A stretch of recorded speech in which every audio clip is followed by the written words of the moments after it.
Yeah, it's your boy Maserati, man, aka 50 States. Bow! Yeah.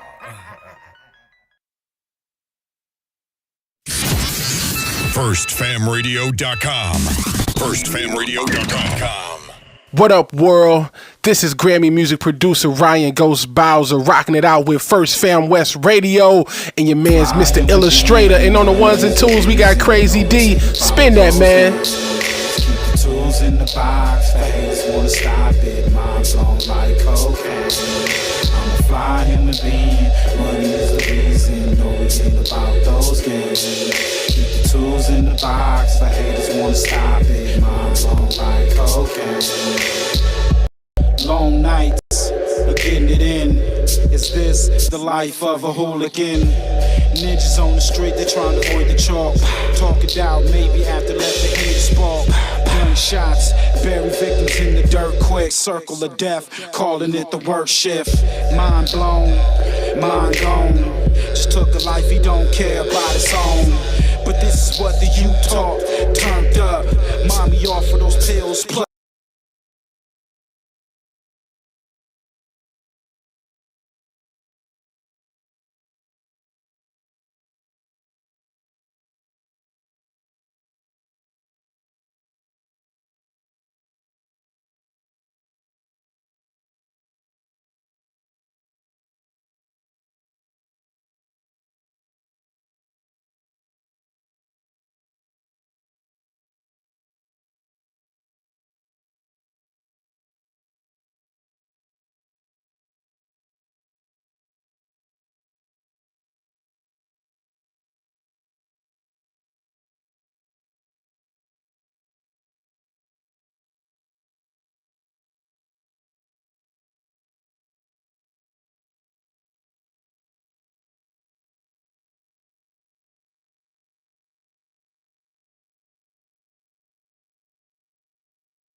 wanna hang, yeah.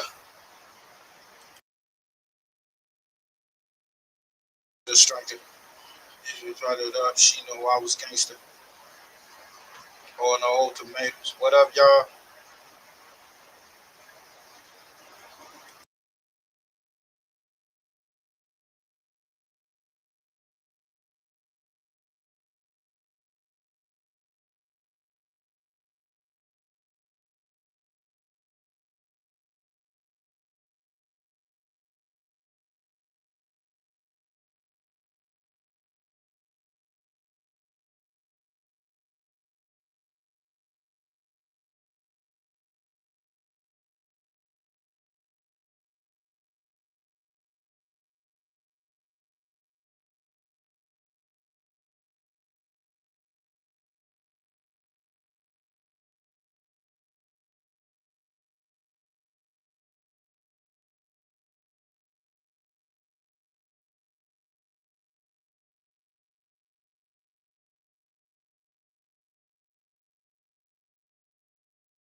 Little Larry, SS Joey, Fig Newton, man.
Sheesh. What up, man? Back at like a crack at it. This is your boy, straight from the trap active. Got my boy, brother Push, man. Salute to Sherman in the building, man. Salute to Sherman, man. You know what to do, man. We over here on the west side. Trying to get to it. Hey, shout out to Lil Larry. That's Mafia style. SS Joey, you know what it is. As on Out the Way, we got Big Noon with Let Me Ride.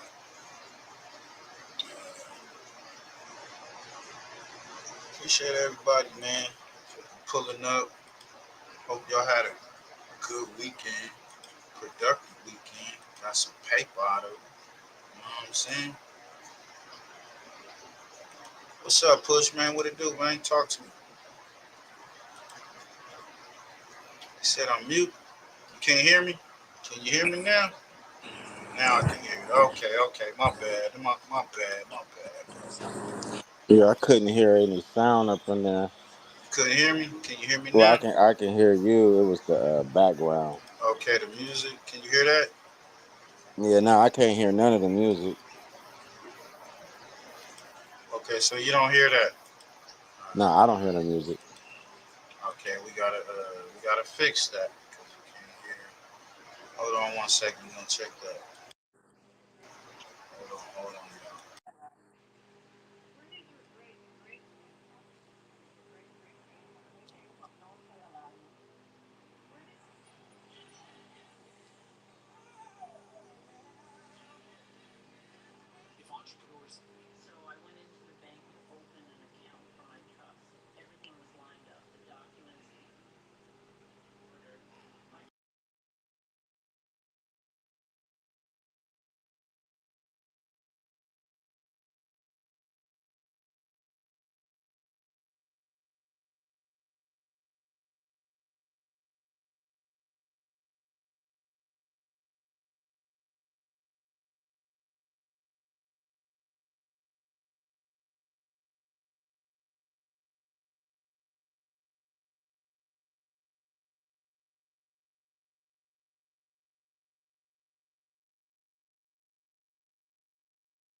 How's sound? Can you hear me? Yeah, I can hear you. Okay, let me hear. Let me play this. I'm gonna play this. King. I can hear it. King Harris has been arrested. All right, y'all in the chat, man. Let me know if y'all can hear this. I hope they can hear it, so make sure y'all can hear it too. After not appearing in court and some other things connected to his act. We have rarely seen such a brutal and shocking turn in a celebrity story, not even in the Harris family's long, messy history of public drama. Tonight, the entire world is on edge, waiting for updates about King Harris, who is currently lying in intensive care, battered, bloodied, and fighting for his life after what insiders are calling a savage prison attack. The details leaking out from behind those Georgia prison walls sound like something straight out of a gangland thriller. According to reports, King was left clinging to consciousness after being jumped in his block. Guards scrambled to pull him away while chaos erupted all around them, forcing an emergency lockdown. Sources say he was rushed under armed guard to the prison infirmary, his face bruised and swollen, his body barely moving. Staff had to fight to restore order as a full-blown melee broke out, leaving multiple inmates injured. And for anyone assuming this was just a random fight or some routine initiation gone wrong, think again. The whispers say this wasn't spontaneous. This was a targeted hit. Inmates allegedly turned on King in what some are already describing as a vicious, calculated ambush. Some believe it was payback for his constant flaunting of wealth and privilege, while others think it was a warning shot, a chilling reminder that behind bars, fame means nothing, and weakness... Hey, this is some shit, yo. So, King Harris was brutally attacked in jail, and I'm hearing that T.I., his wife, Tiny, is pleading for his release. Like, because he a celebrity son, they gonna just release him or whatever. I don't know. Let's play a little bit more of this. What y'all think about it, man? I mean, he got caught with Bootsy's son. I think they had a gun, some drugs. One of the guns had a switch on it, allegedly. Allegedly got caught with the guns and the drugs, but that's what they got him. And he's They want to locked be up. gangster, nigga. Yeah, he wanted to. Yeah, last I time ain't I gonna lie. checked, I heard they got his booty in there. they probably did, bro. You Ah, never know. nigga, he met up with Nasty Nate, nigga. He found the jungle of love in the jungle, nigga. Man, I heard he was unresponsive. So hey, he probably got that carrot up his. I'm not a fish. I'm not a fish. Oh man! You don't tell me. What's that dude named Johnson or whatever they call that nigga name? Dude up in Booty Man, Booty Johnson, whatever the fuck he's called. But I'm surprised T.I. didn't pay somebody up in the pen, bro, because right. those licks could be coming towards T.I. I mean, that nigga got dirt all in the street himself. He That's don't what I know. feel. Like, I Yeah, don't think that's coming at his son. That's coming at him. yeah. That You know, and his son is paying. Like, man, his son went to jail. You should have been paying niggas to protect your son, nigga. Put up a millie, nigga. Make sure his 5 years is happy. that boy. They said they was plotting like for a week. They've been plotting on this shit for a week. So Because they I didn't was beat somebody who can fight back. I mean, right. it was a slap and then it was a bunch of kicks. They beat that nigga ass booty. I mean, he like 5'2" or some shit. That nigga ain't that tall either. So, furrow nigga, man. We gonna play some more of this shit. Makes you pray. Yeah, so him being arrested isn't really like the shocker. It's him coming out and his, I guess, reaction to it, right? Because everybody's saying, King, you grew up privileged, bro. Why are you going down this path? Now he's talking about F the police, F12. So, you know, it just, he. As the news spread, the internet exploded. Twitter, Instagram, and TikTok lit up with reactions. Some users expressed Hey, he a high yellow nigga too. Man, them niggas took that ass, boy. They took that boy's backside. Right, he was thinking he was a street ninja. Now you get to see the jungle for real, for real. That is a fact. Man, I don't wish them to jail on nobody. But at the same time, you know what you be doing.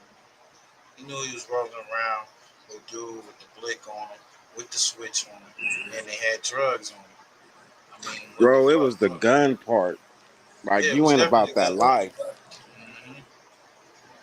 It's crazy. And you can look at him. Even when he turned 30, nigga, he ain't gonna look scary.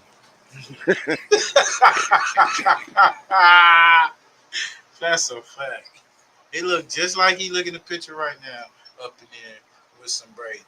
And they probably cut his hair. He probably next time you see his hair gonna be all cut up. Man, that's fucked up. But what could you say? genuine shock and sympathy, but others mocked him, saying King had finally met the real world and couldn't handle it. The Harris family, meanwhile, is said to be in full panic mode, scrambling for answers as whispers grow that this may not be the last time King is targeted. Social feeds lit up like wildfire, flooded with live commentary, wild speculation, and, inevitably, a storm of conspiracy theories. The first wave of unconfirmed rumors pointed straight at ongoing conflicts with other inmates. One source close to the Harris circle whispered that King had been marked for humiliation weeks ago, targeted not by chance, but by design. Another insider tied to prison staff insisted King was already a pariah inside those walls, resented for both his family's fame and his own loud attempts to stand on business like he ran the yard. Inmates who spoke anonymously claimed they'd warned him to watch his back, saying he was too loud, too proud, and way too soft for that world. See? He was up in there popping it. I don't care what y'all say, nigga. My dad, T.I. You know what I'm saying? Fuck that, I'm rich. Beat the shit out that nigga. What? Fuck, cause you know you be talking with that high pitched voices. Damn. So they was warning his ass. He was up on the time where he was popping. He was probably popping. And he not in prison, y'all. He's in some type of jail right now. Like local lockup or some shit. Yeah, they're gonna have to take that nigga and put him in YA. Why? They gonna put that nigga in Yeah, prison. young adults. Young adults. He gonna be in 16 PC. year olds. He needs to be in 16-year-olds. Yeah, how old is King now? He should not have been there. He should have been at YA. You know what I'm saying? Right. He's the Look. type of person you can put in a scared straight program. Right. Well, he got scared straight. That nigga right now That they nigga got him ain't in. gay no more. I guarantee you, nigga, he quit everything, nigga. I quit smoking. I quit. Right. I'm not light skinned no more, my nigga. I got Revitalago, nigga.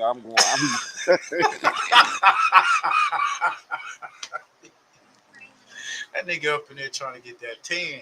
Like fuck that.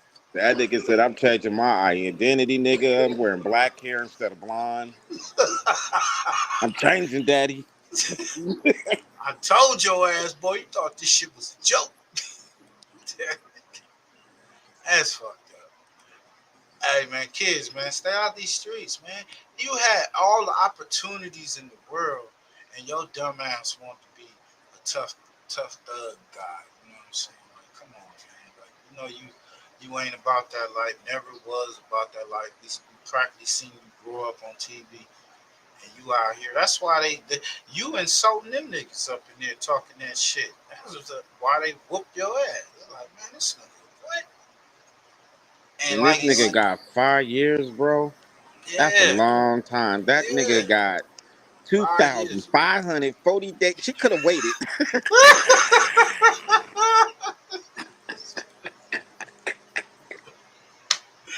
Oh shit. Oh shit. I don't know how old he is. I think he in his early 20s, so he'll be almost like, near 30 when he get out, bro. That's crazy. They beat the streets out of that nigga, right? They definitely did. Suddenly, the threats weren't just That nigga empty don't talk want no anymore. parts of the They streets. turned into brutal action. The Harris family's Look response? at him, bro. Full-blown. Come on, gang. Come on. He walked up in there like that. They was like, "Oh, sweet bitch, we got what else? We got us a new one." Nigga, that nigga looked like baby Michael Jackson. Like hell. Come on. I mean, they went in there and beat it, nigga. Like, Yeah, they did that boy like nigga, bad. you got red lips and stuff. You all Come scary looking. on, he is sweet. You know what I'm Walking up in saying? there, He he all is sweet. Swahili cream, nigga. They Yeah, looking come on, at he this walked dude up in like, there, and when you get up in there, they gotta take all your shit off. No jury, no nothing. You in jailhouse scrubs and shit, trying to get your shit. He like all around big tall ass niggas, swole niggas. Some of your neighborhood kids from your neighborhood down the block, cause they lived up the hill down the block over there. Is some of those guys up there, so they probably got resentment because they had to come out their crib and see your motherfucking mansion every day. Like, man, this motherfucker whoop I his know, but ass. that ain't his fault though, bro. It ain't his fault. It's You know not. what I'm It's saying? It's T.I. and Tiny's fault. Fuck that. You know what It I'm ain't his saying? They fault. should have not lived in Atlanta, nigga. Why you raise your kid in Atlanta, nigga? You had a whole 50 states. Come on. Yeah, he was raised in the burbs, but like you said, he did stay in there. The last time I heard about him, he was wigging out, grabbed some guns or some shit like that. Yeah, He was acting too yeah, he wild definitely out. was sweet meat.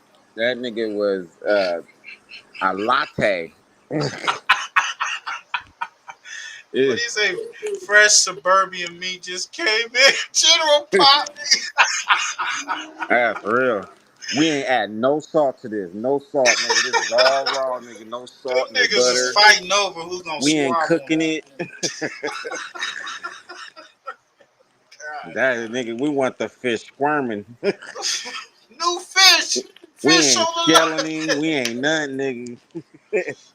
You Oh don't get them man. this fresh right here. I can't believe they let look. $1 million fresh. Why y'all do? Oh shit. Emergency Just so mode. somebody We're can get hearing on T.I. TikTok, bro. Yeah, I tasted some T.I. You stupid. I tasted some T.I. Like just like dirty, like Oh wow. That's why the wife want to break up with T.I. She's like, I'm divorcing you, man. You making us look bad. Kid getting touched. You're not a 7-time felon no more. Right. That's a conservative T.I. That's what that nigga is. That is crazy, y'all. This is fucked up. They weren't messing with him when he was rolling around with the straps. Yeah, they wasn't. Yeah, they picked straws to see who had first dibs. They was on Child. They came out Child. They was like, oh shit. That shit went around the jail so quick. As soon as he walked through that bitch, that nigga had fear of God on his face, walking around, looking around like, oh shit. Yeah, nigga, you was tough, huh? What they caught you with, a pistol? You know what I'm saying? That nigga was getting all type of cheap slaps. Just walking down the hall, nigga, just get his cheek slapped. Whoa, I'm getting that tonight, boy. My turn. 8:30, nigga. He's nigga getting round the clock. What they say? What he say? Booty is more important than water. It ain't your beauty, it's your booty. That's what they said, that nigga.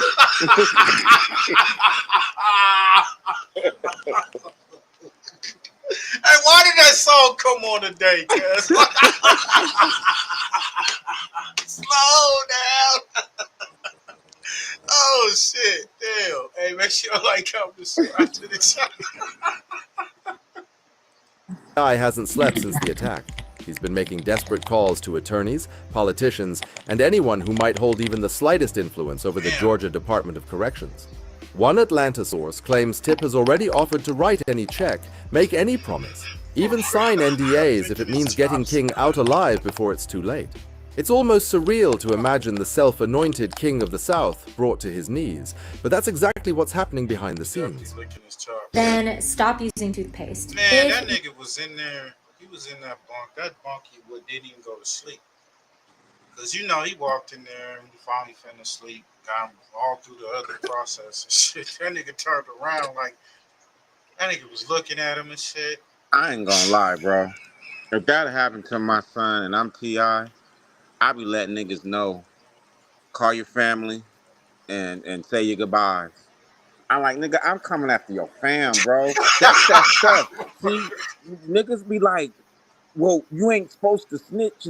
Bro, when you do malicious things, I don't care what happens to you, bro. Like, I don't care. Like, you did that to my kid, bro. Nigga, the whole Fifth Ward, the whole Fifth Flow, everybody's mama about to get hit, nigga. You throwing out hits.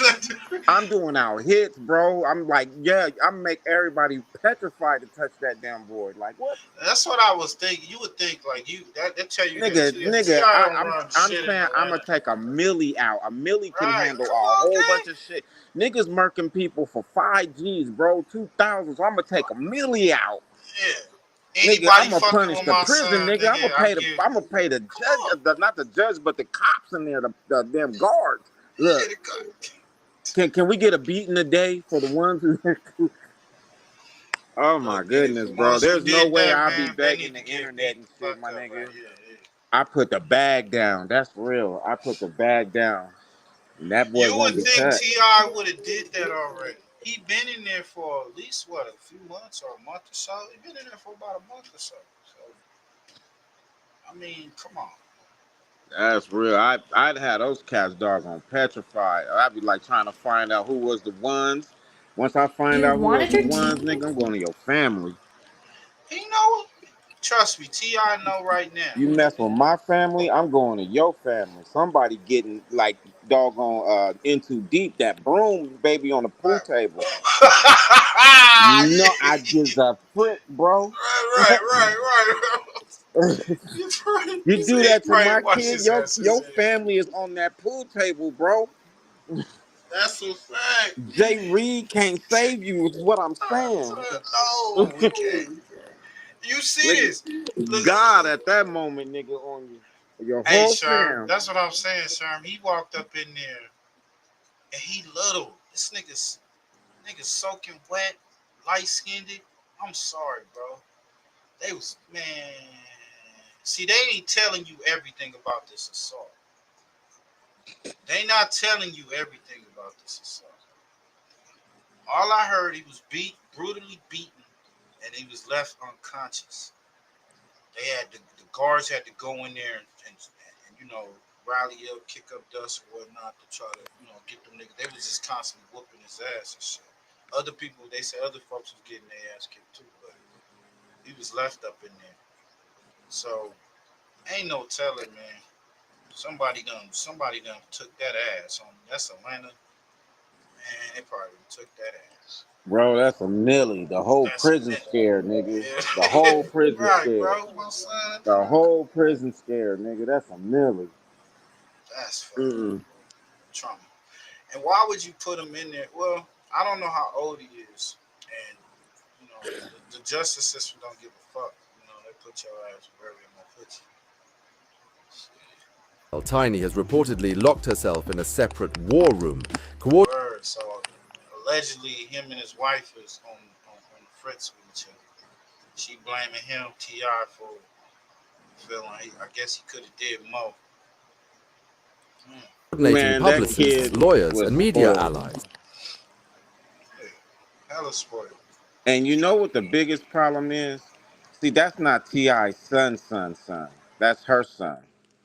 And you gotta realize women be protecting the damn kid when they should be getting, you know, that hard hand, that hard talk, that hard, You need that stern talking to. you know, that stern type of thing right there. It's like, well, that's my kid, you know, and you block all that real life from that kid, and that's why he a fruity tooth getting doggone his rooter took. Cause you know he got too much of his mama in him. He didn't let no T.I. in him. Yeah, he ain't no T.I. in him. He ain't got no T.I. in him because his mama intervened. I can guarantee you that.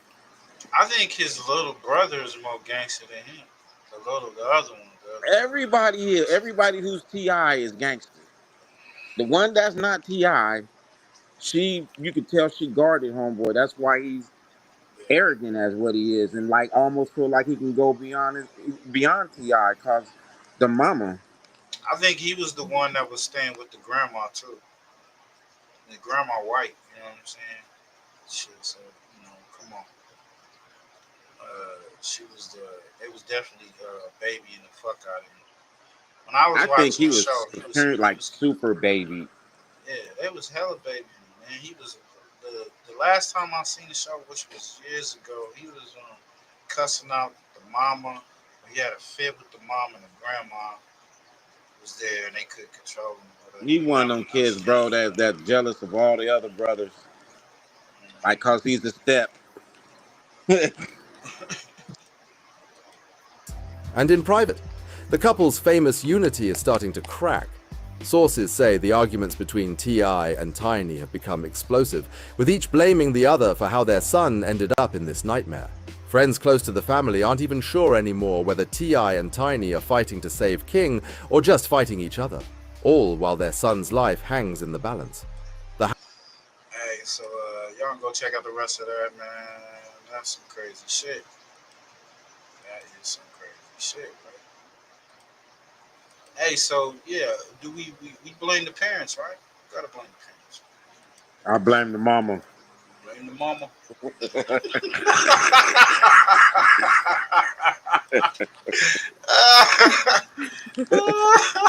Oh shit.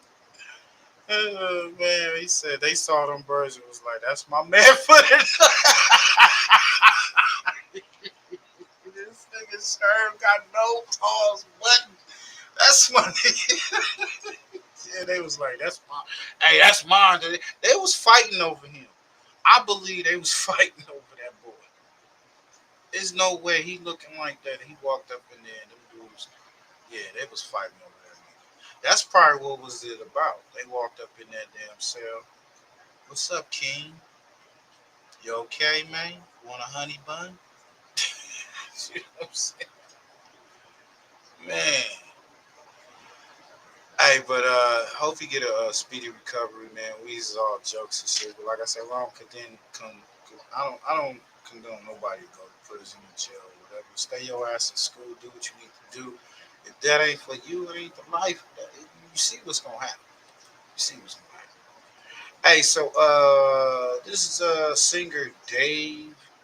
You know, I ain't never heard of him. So it's all new. Police search singer David's home and find shocking evidence proving he killed 15-year-old girlfriend. Now, this is how his name's Cut to the Chase TV. Y'all go check him out. This is how he titled it. But he's, you know, he's a suspect. That's what I'm going to pull up another clip. I got some news for you Negroes today. Now, we all heard about the singer David, who has now gone viral for his romantic relationship with a 15-year-old girl after her dead body. Hey, do you see this pedal? This R&B singer, y'all girls be going all over over hell hills, you know what I'm trying to say, for these motherfuckers, and they be straight pedophiles, straight pedos, because they can sing or whatever the fuck, and these are the motherfuckers that, you know, that need their ass kicked, a knife up in it. You know, this is the straight pedo. He was with her when she was about 12, 13. They said he was like 17, probably a little younger than that. But, yeah. Body was found in the trunk of his car. In the moment the news hit the internet, I was one of the few people giving David the benefit of the doubt. I was saying things like this: just because a dead body was found in the car that is registered to David, that don't mean David responsible. Let's hear David's side of the story. Maybe he got an alibi. Wasn't David on tour? But that was before all the facts came out. The more the facts come out, the more I jump off of David bandwagon. See, David got character flaws. You know spectators get smacked the fuck up too. Yo, I'm tired of these niggas talking that civilian shit. Oh, you a civilian? Nah, nigga, fuck all that. Civilians get knocked off too. We ain't trying. Just stay your ass out the jungle. Period. His ass should have stayed in the house. He should have been at a trade school. Nigga had all the opportunities in the world. Dad, I want to have my own podcast or you know, get into production or music or acting or some shit like that. Or if he don't want to do nothing with the entertainment, he could have got into, you know, anything, you know what I'm saying? Could have been a fireman, nigga, something, you know, computers, you know, instead of trying to be tough and T.I. just going around doing these interviews but not showing y'all this is what a father does, you know, he's going to sit down and talk to his son. I mean, they played a couple clips and shit, but he wasn't really putting in that work for that boy, man. Come on. And I'm seeing that right now, so I think he's guilty. You tell me it's a 15-year-old girl found in the trunk of his car? You showing me pictures with David hugged up with her, kissing on her, and you telling me that's his girlfriend? They started dating when she was 12 and he was 17 or 18? And you think I'm going to give you the benefit of the doubt? If you do something like that, I no longer trust you. You're capable of anything. If you can look at a 12-year-old girl jumping rope, coloring in her notebook, and you say, damn, I want that as a life partner, I no longer trust you. I'm just keeping it real. And I know with a few people who commented on my last video, they said, damn, Cut, lighten up. He was only 5 years older than her. That's not that big of an age difference. You know what? You're right. You want to tell me a 5-year age gap is not big of a deal? I agree with you. If you're 30 and she's 25, if you're 25 and she's 20, if you're 23, she's 18, I'm okay with that. But if you're telling me that she's 12 and you're 17 and she's 13, you're 18, that's a big problem. That's some predatory type of stuff. Because let's look at it like this. You're 18 years old. Your brain is more developed. What the hell you doing looking at a 12 or 13-year-old? What is sexy about a girl jumping rope, coloring her book, bow ties in her hair? Why would you want that in a partner? So if you're willing to do something like that, I'm thinking you're willing to do murder. That's all I'm saying, bro. That's the only thing I'm saying. And the more the facts comes out, I don't give a damn what the police say. David is not a suspect. He's fully cooperating. I'm looking at David as a suspect, and the police is looking at him as a suspect as well. Because now I'm hearing that they searched his house. Don't believe me? Listen to this news clip. Let's go. The body found inside the trunk of an abandoned Tesla registered to the singer David has been identified as 15-year-old Celeste Rivas. The teen was reported a runaway and missing out of Lake Elsinore nearly a year and a half ago. Tonight, a house close to where that Tesla was abandoned was searched. Eyewitness News reporter Tim Caputo is there live now in Hollywood with more. Now let me stop it right there. Let's look at the facts.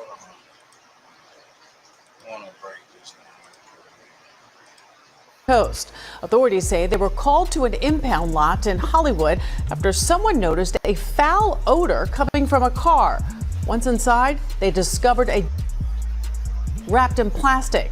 The car, which was a Tesla that belonged to a singer and Queens native who goes by the name David, spelled with A4. Period. 1 week after the news captured police towing away what David claimed was his stolen Tesla, new evidence was released. Today on September 18th, the news wrote, So he said that his Tesla was stolen. It was found feet away from his crib in, I think, Hollywood or something like that, maybe Beverly Hills. A neighbor found it. He just thought it was suspicious. Now he said he was on tour, so they said he was on tour. While he was on tour, they found the Tesla. You know, they told the Tesla this foul odor comes, and that's when they crack it open. Boom, they find the body. They said the body was unidentified at the time, dismembered and all that shit. Celeste Rivas. person found in singer David's Tesla has been identified as Celeste Rivas, who was reported missing on April 5th, 2024. David has canceled his tour stop in Seattle that was originally scheduled for tonight. Then only a few hours later, it was updated. California police are currently locating famous artist David for arrest. Police. That nigga got her pregnant. He didn't want to have that come out. That have fucked off his career. And maybe they said it had Houston plates on it or Texas plates on it. That's what I'm hearing.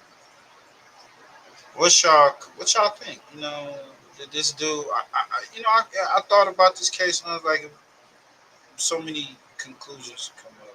Okay, he gone away. Maybe he put the word out. Hey, put the hit down. Boom, boom, boom. But why put a hit down and then have the people leave the car in front of your house? You know, why would he go on tour? You know, and leave the dead body like that and test it. Now, it could be a jealous boyfriend. That's a suggestion. It could be a jealous. It may not have been him. It could have been a jealous boyfriend. Some other guy on the side from Texas or Houston or whatever. You know what I'm saying? Nigga, that's the industry, nigga, setting you up. Yeah, you didn't take the deal, nigga. Maybe that. So you gotta go. There you go. There you go. He ain't take the deal, nigga. He didn't take the deal. They knew he was with the underage, and we just You built know what some I'm saying? scenarios. They was setting him up already. They knew you was with that underage chick. They was gonna keep it on the hush hush, let you be a star, but you didn't want to take the deal. You didn't want to bend over. Nah, bro, it's just like everybody. You know, everybody is compromised because there's dirt on everybody. So that was his dirt. You messing with the little girl, but he ain't want to take the deal, so kill the girl and throw it on him. Now you ain't about to be a singer. You're gonna be locked up forever. Take the deal, bro. Police have questions about his relationship. They said that he was into some ritual shit too. You know about this guy. You see how he look kind of weird and shit. With the person found inside of his Tesla. More to come. The police would open an evidence file against David. Here's what's inside it. Beginning with Celeste and his relationship, where Celeste is seen hanging out with David during a Twitch stream, waving her hand with two ponytails. Yeah, that's order. Look at her. She was probably 14 maybe. So she was underage. He got pictures of her younger, way younger. So he was a hell of a creep. Don't be shy. Don't be shy. Don't be shy. Where it was noted this could be one of the last moments ever seen of Celeste on camera. She's also wearing the same Gap sweater that she was wearing during a photo that was taken of her by one of her friends, confirming that it was her. But not only that, the glasses that she is wearing in the Twitch stream are the exact same glasses she was wearing while on FaceTime with David, where she is in the same room with David while on FaceTime with one of her girlfriends. This raises the question of who is Celeste to David? In Discord messages from his fan server, David messaged in 2022, "Is Celeste in here?" She responded, "Hi David, bark." As the news would write shortly after, there's Discord messages of a timeline revealing David was dating Celeste when she was 12 years old. He was 17. Her last message on Discord was 3 months before she went missing in 2024. However, the fan Discord created by David was a real issue. Male friends of David were frustrated because they felt like they didn't get the same attention that David would give certain girls. Two people in the server wrote back and forth, "He only adds certain girls." I know, right? I'm not joking either. To even another conversation that says, "David only talks to women from the server." Oh, bro is like that. But they're also usually colored. Right. Yeah, he was in that occult shit. And all these dudes complaining. They look like dudes. They like dudes complaining. So you never know, bro. 15 to 16. Excuse me while I can't say certain words on here, but you definitely get the idea. This is a very reputable source as well. In 2022, the man with the Discord conversations was actually friends with David, and they even made music together. But here's where it gets very strange. The police would stumble upon a Reddit thread that would go viral in the moments of the Tesla being found. Mind you, at this point, there was never an announcement made of who was inside of the car. It reads, "This guy is a weirdo. A close friend's sister from my area ran away last year, and this is who she was with. We think her sister was letting her go around. She was in the 7th grade at the time. The LAPD sweeped his place in the hills. I'm terrified that's who is in the car. Nobody has heard from her in months. I won't release names, but she is from Lake Elsinore." This comment would end up being correct. What's even crazier is the Lake Elsinore area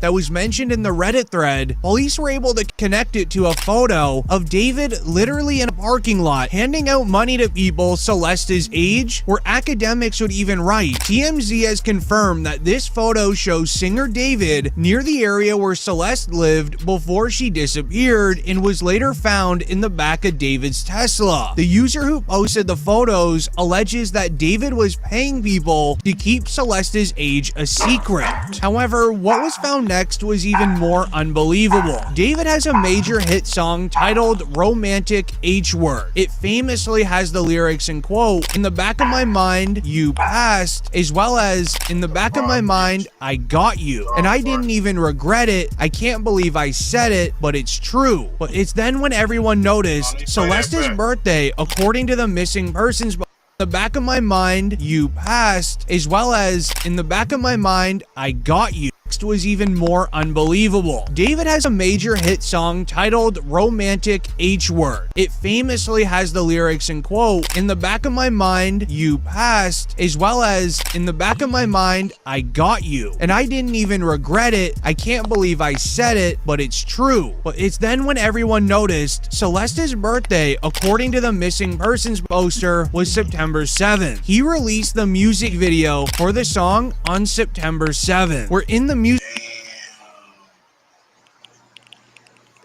It's getting weirder and weirder, y'all. Told you it's a sacrifice. That's what I was about to say. Was she a sacrifice? And he in that hoodoo voodoo.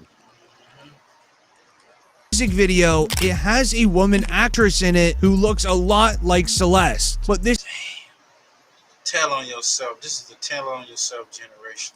isn't the only music related to the passing. It reads, singer David made a song about a girl named Celeste in December 2023. In case you're unaware, when recording at a studio, everything you record, it comes with a file date attached to the file title. The file date for this studio session was 2023, wherein multiple times inside the song, he would reference the name Oh Celeste. Knowing who is inside of the Tesla, this is only the first day of evidence the police were able to get together. Like the video if you believe David played a part in this crime. I'm curious how many of you do. Comment down below your theory.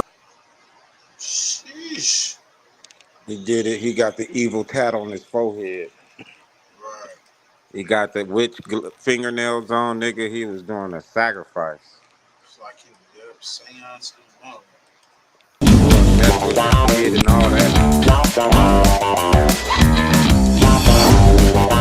And had a lot to say. Yes, he opened up to his current class. Now, this teacher says he taught Celeste a couple of years ago when she was in middle school, but once he saw all the stories that we were breaking, he decided he wanted to share his information, his what happened when Celeste was in his class with his current class. So what you're about to see is the teacher doing a little show and tell with all he knows about Celeste and David and how they met. That's her in my classroom in front of this poster right here. She's been missing since I taught her. So when I taught her, she met this dude on social media. He was a rapper in LA. He came and got her. She ran away from home. She was gone for like a month. The cops found her in Hollywood, brought her back to our school. She came back to our school, kind of told people the story. She disappeared again in May of that year. And then I found out yesterday that she's now dead in that rapper's car, cut into pieces. You want to know how they met? I feel like I just said it. Social media. This week, we're hosting social media, y'all. You know what it to cut a person in pieces? You demented motherfucker. I'm saying that's not an easy thing to do, bro, to cut a person in pieces. Right tools, time, wear, effort. I mean, that's not like cutting some thighs off the chicken.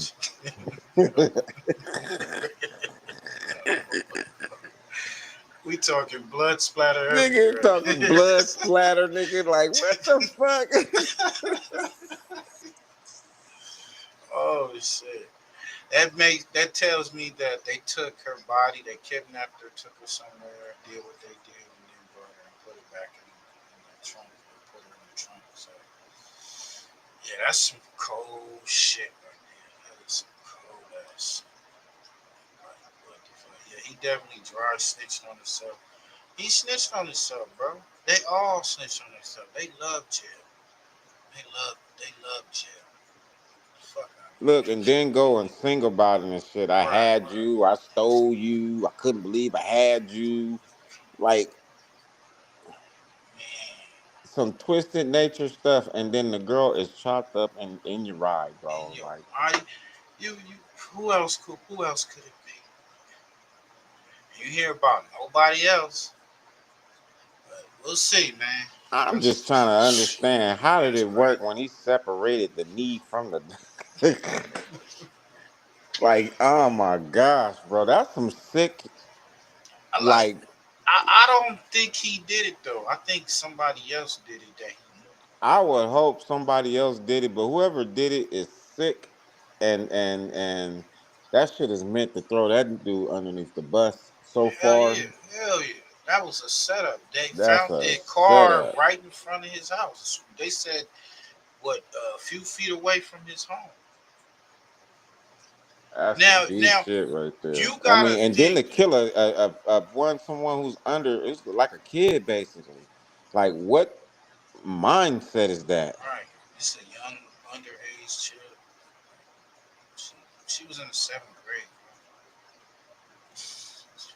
She ain't even in high school.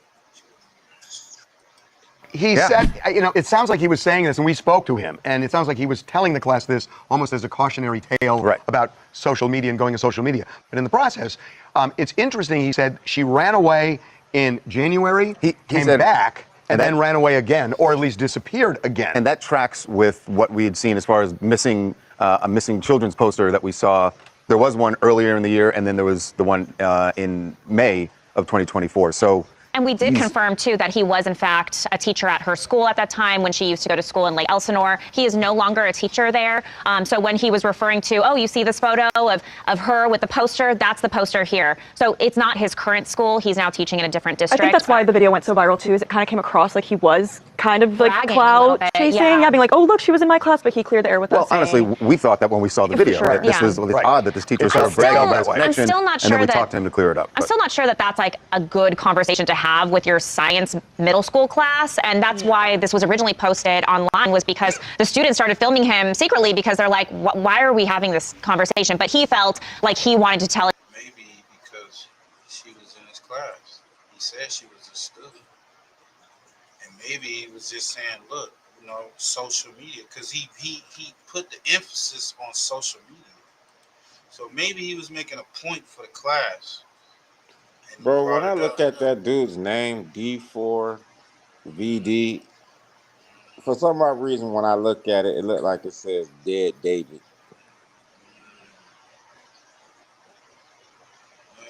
But, I mean, I know he's trying to spell David because it ain't no I in there like that. This is all some ritual-ass motherfucking shit, bro. He got that star, his nails. Yeah. And I never heard of him before, but I would think he's like one of those gothic type individuals. What's up, that my nigga man? ain't got it. He got that damn tat on his fucking head, bro. That nigga did the satanic shit and got caught. Because that's a deep setup right there. I'm like, nigga, the Illuminati set you up. If they cut the girl up and stuff, nigga, the organization, the society got you. That ain't a regular person. Nah, bro. This person took time. That person took time, bro. Like, what the heck? Like I said, nigga, that ain't a chicken leg. That's a person. Now, they said the car, the Tesla, had Texas plates on it. So I'm thinking that whatever happened probably out in Texas, and they brought the car back. That could have happened. That could be it. I don't know. Why would he buy I don't know. Unless he originally lived in Texas and he moved to LA or whatever. I don't know. But they said it had Texas plates on it. I'm saying he would be stupid to murder the girl and leave the ride in front of the house. Of course. I mean, and go on tour. Now, he said it was the car was stolen from him. So Yeah, this dude was on meth and everything while he was on this one. He's still high. The students to be wary on social media. So there's a lot more to talk about. So we told you there was a search of the home that he appeared to have looking in drains to see if there were any traces of blood. We don't know what the results of the search were, but it's significant because the Tesla that contained her body in the trunk was parked nearby. And so it seems like their working theory is she might have been killed if she were in the house. killed or dismembered in the house and then placed in that car and parked, a block and a half away. Right, and we should say that the police have not named a suspect yet. The police have not named a person of interest yet, but that doesn't mean they don't have one. They got a search warrant, which means they clearly were able to show a judge that there was probable cause to believe a crime was committed. But the police have been playing this really close to the vest. We also don't know what David's cooperation has been with cops. We were told early on he was cooperating with cops. Now it seems kind of unclear, but it is kind of interesting because he's not talking to cops. That's what we're hearing. We now know. Well, we've got it on pretty good authority. He's not talking to police. Which you think is maybe normal, what an attorney would say to their client. Of course, because I looked at it as if you have nothing to hide, why would you not go to cops? You don't look at it that way. Once now he knows they've searched his house. He knows what they were looking for in his house. Anything he says is incriminating. But it is interesting though that now they have finally announced that the tour dates he was supposed to perform in San Francisco tonight, tomorrow. What'd you say, brother? They're trying to figure out why he had them orange thongs in there. They wouldn't. Can you explain these? Nigga got Diddy oil in there too. Nigga, can you explain this? He got the other batch of Diddy oil. He was being groomed, baby groomed Diddy.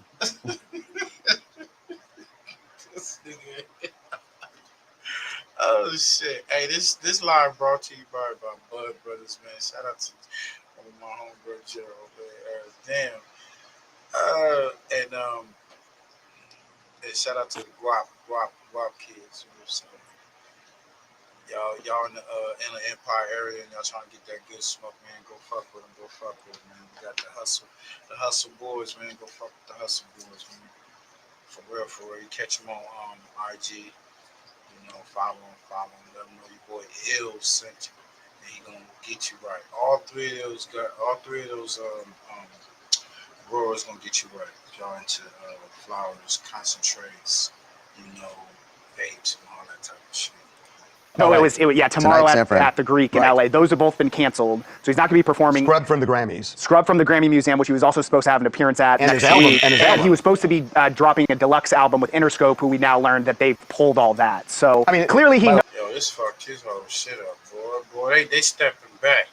So this could be somebody did set him up. When they all start stepping back, they go, man, fucking with this. Nigga, you got a cut up baby, a cut up child, pretty much. Underage female that you was flaunting with. But that's what would make it look sloppy, though. I'm hoping he got set up because that looks sloppy. Yeah. That's crazy. He said TMZ evil too, especially Harbor. Every time something happened, they the first. Oh, hell yeah, they evil. They Dr. Evil. For real. Nigga, they, look, when Nipsey died, bro, they was the first to have that dude's death. Right. On tape. Like, wait a minute. How'd you get it before the popo? Like, the police hadn't even had the damn video. They everywhere. They got all the connections. That's because, bro, I ain't gonna lie. A long time ago, it messed me up a long time ago. When I seen Kanye chilling out with this military dude, John Ashcroft. It's like during the Bush times. And he was hanging out with this dude. And rappers don't hang out with 5-star generals, bro. You know what I'm saying? That doggone what is that shit they doing? That Ultra Mind program shit, bro. Talking about MK Ultra. That shit is all in the music industry, the movie industry. That shit is so.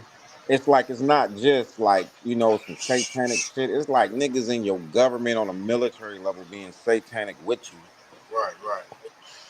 Hey, that's some real shit. And that's crazy you brought that up because the content we got coming up on TUPAC. They talk about this mind control. They talk about all that type of shit. COINTELPRO, everything that's going on. But yeah, man, do y'all think this dude Goose is cooked? You think he gonna be able to snap back from this? You know, I don't know. Like I say, this first time I heard of this singer. It looked like a setup though. It really do. Like, it wouldn't make no sense for me to go on tour, leave the dead body in front of me, or even down the street or whatever. That don't make no damn sense. But in my car. Yeah. Come on. So it to me is somebody he know, and they try to blackmail this nigga, and maybe he was like, "Fuck it" or whatever. I don't know.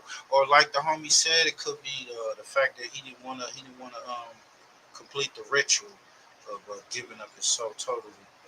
You know, and it was like, yeah, we know about that underage relationship you got. You think we don't know about that girl out of Lake Elsinore? Yeah, we know her, Celeste. We know everything about her. She ran away. We know her when you was with her, when you first met her. Yeah, they probably pressured that nigga, and he was like, man, I don't know. But yeah, we'll keep y'all updated, man. That shit wild, right? Let's get to this shit, man.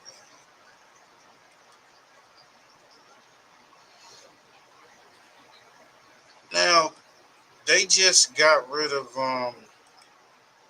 Jimmy Kimmel. He got suspended, but I'm hearing that he's suspended indefinitely. Bro, they on some weird shit with that. They trying to make that guy Charlie look like he's a Martin Luther King. So they've been trying to give this dude a special holiday, like a day. I'm like, my nigga, what he did? This dude did. Listen, he shouldn't have died. You Nah, we know, don't. Nah, we ain't over putting his it. opinion, Nah. but he damn sure. I mean, they've been like, well, he invited a bunch of people to the White House. I'm like, how does that have anything to do with black people and helping black people in their lives? Like Martin Luther King was walking down the street, you know, like getting booed at, dogs barked at him and shit. Like, what? They tried to call this dude a white Martin Luther King, bro. Yeah, I That's all seen I'm it. saying. I was like, hey, wow. I'm like, y'all tripping. Yeah, once they saw it, it's over. Hollywood is wicked like a motherfucker. Yeah, man. You know, me and my partner here, you know what I'm saying? You know, a few things dealing with the industry and shit back in the day. You know, first You hand know, they knowing said that shit. Malcolm's daughter just got killed. What? Yeah, that's on the internet. God bless the dead. And they saying she might have got murdered. So I'm quite sure, bro. I'm starting to see it. It's all over, bro. It's all over. They chopping down anybody that they feel in our community that got some type of power, you know, that got a group of people, you know, people followers that's fucking with their, you know, what they're doing. They're trying to shut it all down. Anything, if you any threats of a messiah or somebody that's gonna stand up for the black community, they shut them down. The deal who you break down the Trump reaction to Charlie Kirk. I'm gonna play that a little and then get into the other clip on that boy Kimmel being fired. And I want DL, you have been, I think, the clearest voice. Thank you, sir, for joining us. I think you've been the clearest voice on this because you're speaking truth to power without, you know, condoning violence. You are speaking to the hypocrisy that's happening on the right. Lemon. That always is a strange I euphemism to cannot me. stand that Condoning. nigga. The act already happened. America It's has, by sour definition, lollipop. decided that it will condone. But even Charlie Kirk, by his own words, said that a certain amount of deaths were acceptable. So the word is kind of weird and a misnomer Which to daughter? ask someone after the fact whether they I condone don't what know. already happened. Could be the This is America's probably choice. They the have youngest decided one. Probably no, that actually these the deaths, second. No, whether they be I think children, she's in whether her they be people 50s or shot at something. It's synagogues or somewhere on the at internet. grocery stores or at malls, we It was even just have different. people were feeling like she was unalive though. I'll look Yeah, it up it's right out quick. there though. I'll look it up right quick. So it'll probably be buzzing towards y'all towards tomorrow because I just heard it like maybe an hour ago. For classifications of the way we're shot. Thousands, more Americans have died at the hands of Americans than have died in every single war we've ever fucking been. So ISIS ain't got a damn thing on us. So, but to say to Managing business calls and texts have literally never been easier. Open phone feels like iMessage, but for business. anybody whether they condone what already happened is a bit of a misnomer when America, by definition, has already done the same thing. So when I say that they're trying to make him into the second coming, or Sure. Somehow saying that he's a deity, or I get that he's a martyr now, but I want you to listen. This is Glenn Beck. Now we all know what Charlie Kirk has said. Right. And this is it's actually less about. I think a lot of people pretend like they don't know. Nigga's a That's the regular thing. A lot of nigga people that pretend got like they don't know. shot. My manager, who's The a really, fact that I've they been on like 30 years. assassination to his ass because he got allegedly shot from 200 feet or whatever. I don't feel that dude that they putting out there is the one who did it. You know, I was watching a video of this guy who deals with guns or whatnot. He was breaking a lot of shit down, and it made a lot of sense. I just don't see. I think it was a whole setup from the get. And then we played on the last live where it showed he it was coming from the dudes that was around him. It's another video where they show the dude in front of him. Actually, as soon as the shot go off, push a little, like a button right there. He pushed a little bam. So I don't feel that his whole neck would have caved in, popped off. His whole head would have knocked off. It was a real, what is a odd 6 rifle and 30-06. I don't believe. And then they show him jumping off the roof, right? He jumped off the roof. Where's the rifle? Where's the imprint? If he broke that rifle down and he had that backpack on, it still would have been too long for it to be in that backpack. So where's the footage? They got cameras everywhere around there. Where's the footage of him hopping on that damn roof, putting that, you know what I'm saying, scope, doing this thing, 1, 2, and breaking it down, or at least leaving it there, or they said they found it in the woods or whatever. And why would you come back and reassemble the wood? You know, guns like That's the weirdo shit right there, bro. Come on, bro. Listen, I just murked the dude. I broke the gun down, and then I came back and reassembled the gun back. And every picture, come on. But these people dumb. They believe that's why you know it's a setup. Their setups are so fucking nigga. That's a watered doggone down. goofy ass lie right there, nigga. They not good no more. That's a goofy lie right there. That is goofy. That you broke a gun down. Listen, you break a gun down and then you threw the stuff in different trash cans. What do you mean you put it back together? He had on skinnies. So how was he able to put that rifle just what? How you walk? He was walking normal. He had a little limp on him, but he was walking normal because he had the limp from falling off that, from jumping off that roof. You know, come on, man, y'all. But they believe that shit. They believe it. Y'all tell me. Come on. That was a setup, bro. For real, for real. You know? And we're going to end it right there. But yeah. He wasn't aware of all the things he said.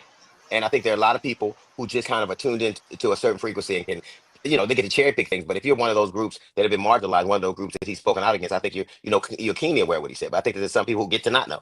So what my point is that if this has happened to Charlie Kirk, and as Democrats have been saying, and most people, this is awful. No one should be, a victim of political violence. It's not acceptable. Democrats are saying that. Republicans are saying that. But if they weren't trying to rewrite history, the history of Charlie Kirk in this moment, the president ordering flags to be flown at half staff, the members of Congress petitioning for Charlie Kirk to have a state-like funeral. Now, I can't think of the Charlie Kirk, if there even is one on the left, what they would be saying if someone that they deemed, even if it was true or not, to be all racist that. or I didn't even know who this dude was until he died. Right. That's real. So he would get all that. And how you next to Martin Luther King, nigga, and nobody know you? Hey, Candace they talking about Owens he was known his on the friend. colleges. Candace Owens was his friend. He went to college and dropped out after the first semester.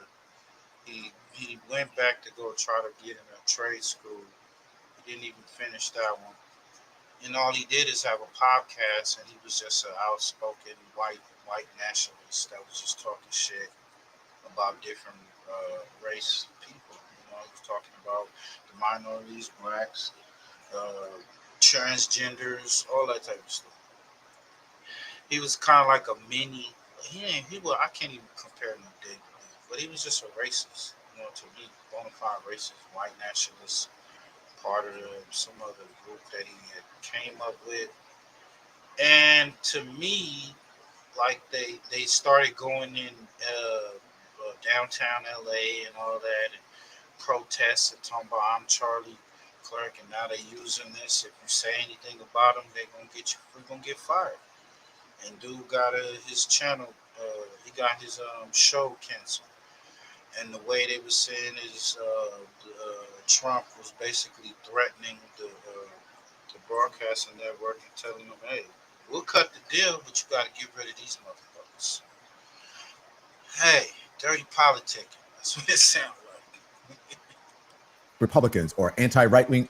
I wonder what outrage and the level, the volume of the outrage would be on the right. Let me play this from Glenn Beck, and I want you to respond to it. Here's Glenn Beck. He's a civil rights leader, he's saying. We must stop calling Charlie anything other than a civil rights leader.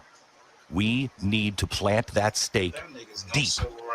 It is time that we point out that what he was doing was not politics. What he was doing was trying to stand up for people's civil rights, to show people how a civilization is not a civilization unless you can have a dialogue with people who are diametrically opposed to you.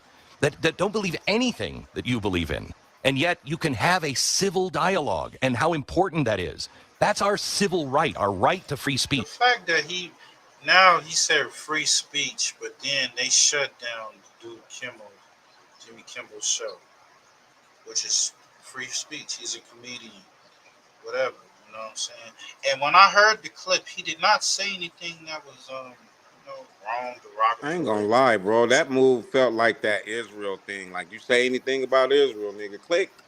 Oh yeah, It felt like that. That's how it's coming, man. I don't care what nobody say, bro. The country is turning into a police state. It's turning into like a fascist. Well, depending where you live, you don't really have to think about your state you live in. Go to Michigan, you gonna be under Sharia law. Some man yelling in the damn microphone 3 in the morning, nigga, time to pray. It's real. Oh shit. And that gunman was trying to take that right away from him and from you and everyone else. Shut up. You will be silenced. You will not say those things. And there has been a force in this country to try to... And that's not why he was killed. I don't believe he was killed because of his opinion, bro. I just don't believe that.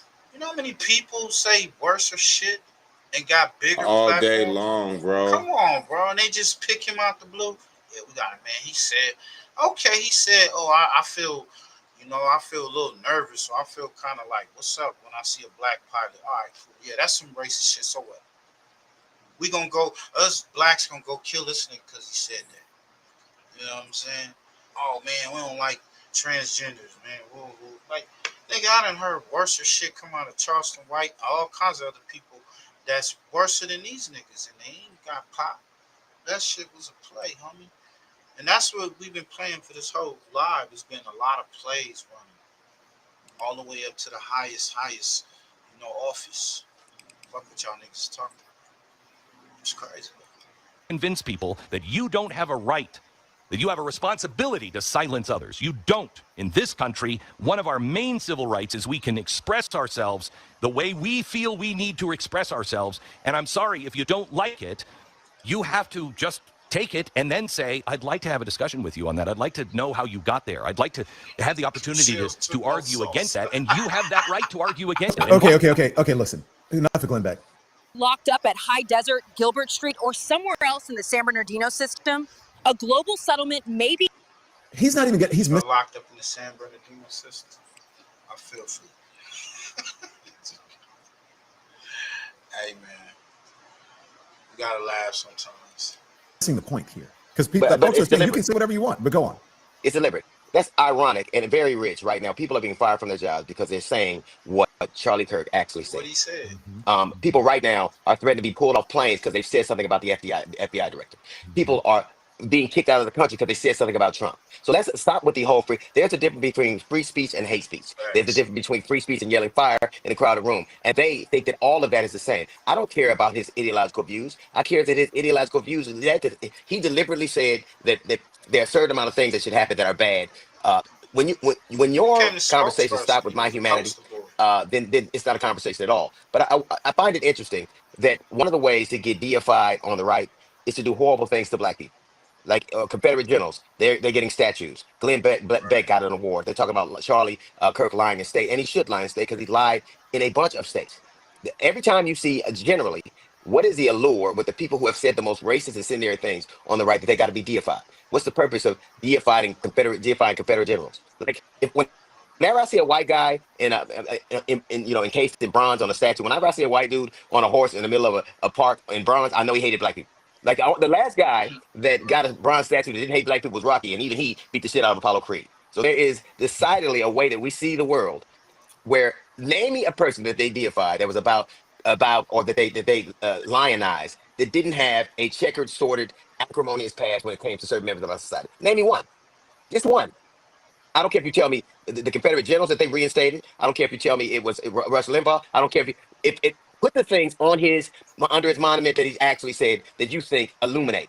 and then put the things that he actually said that kind of make things darker. And there'll be no reason to have him. He wouldn't even lower the flag for the Pope. Lower the flag for the Pope. He wouldn't attend John McCain's funeral. But this is who you choose to lionize?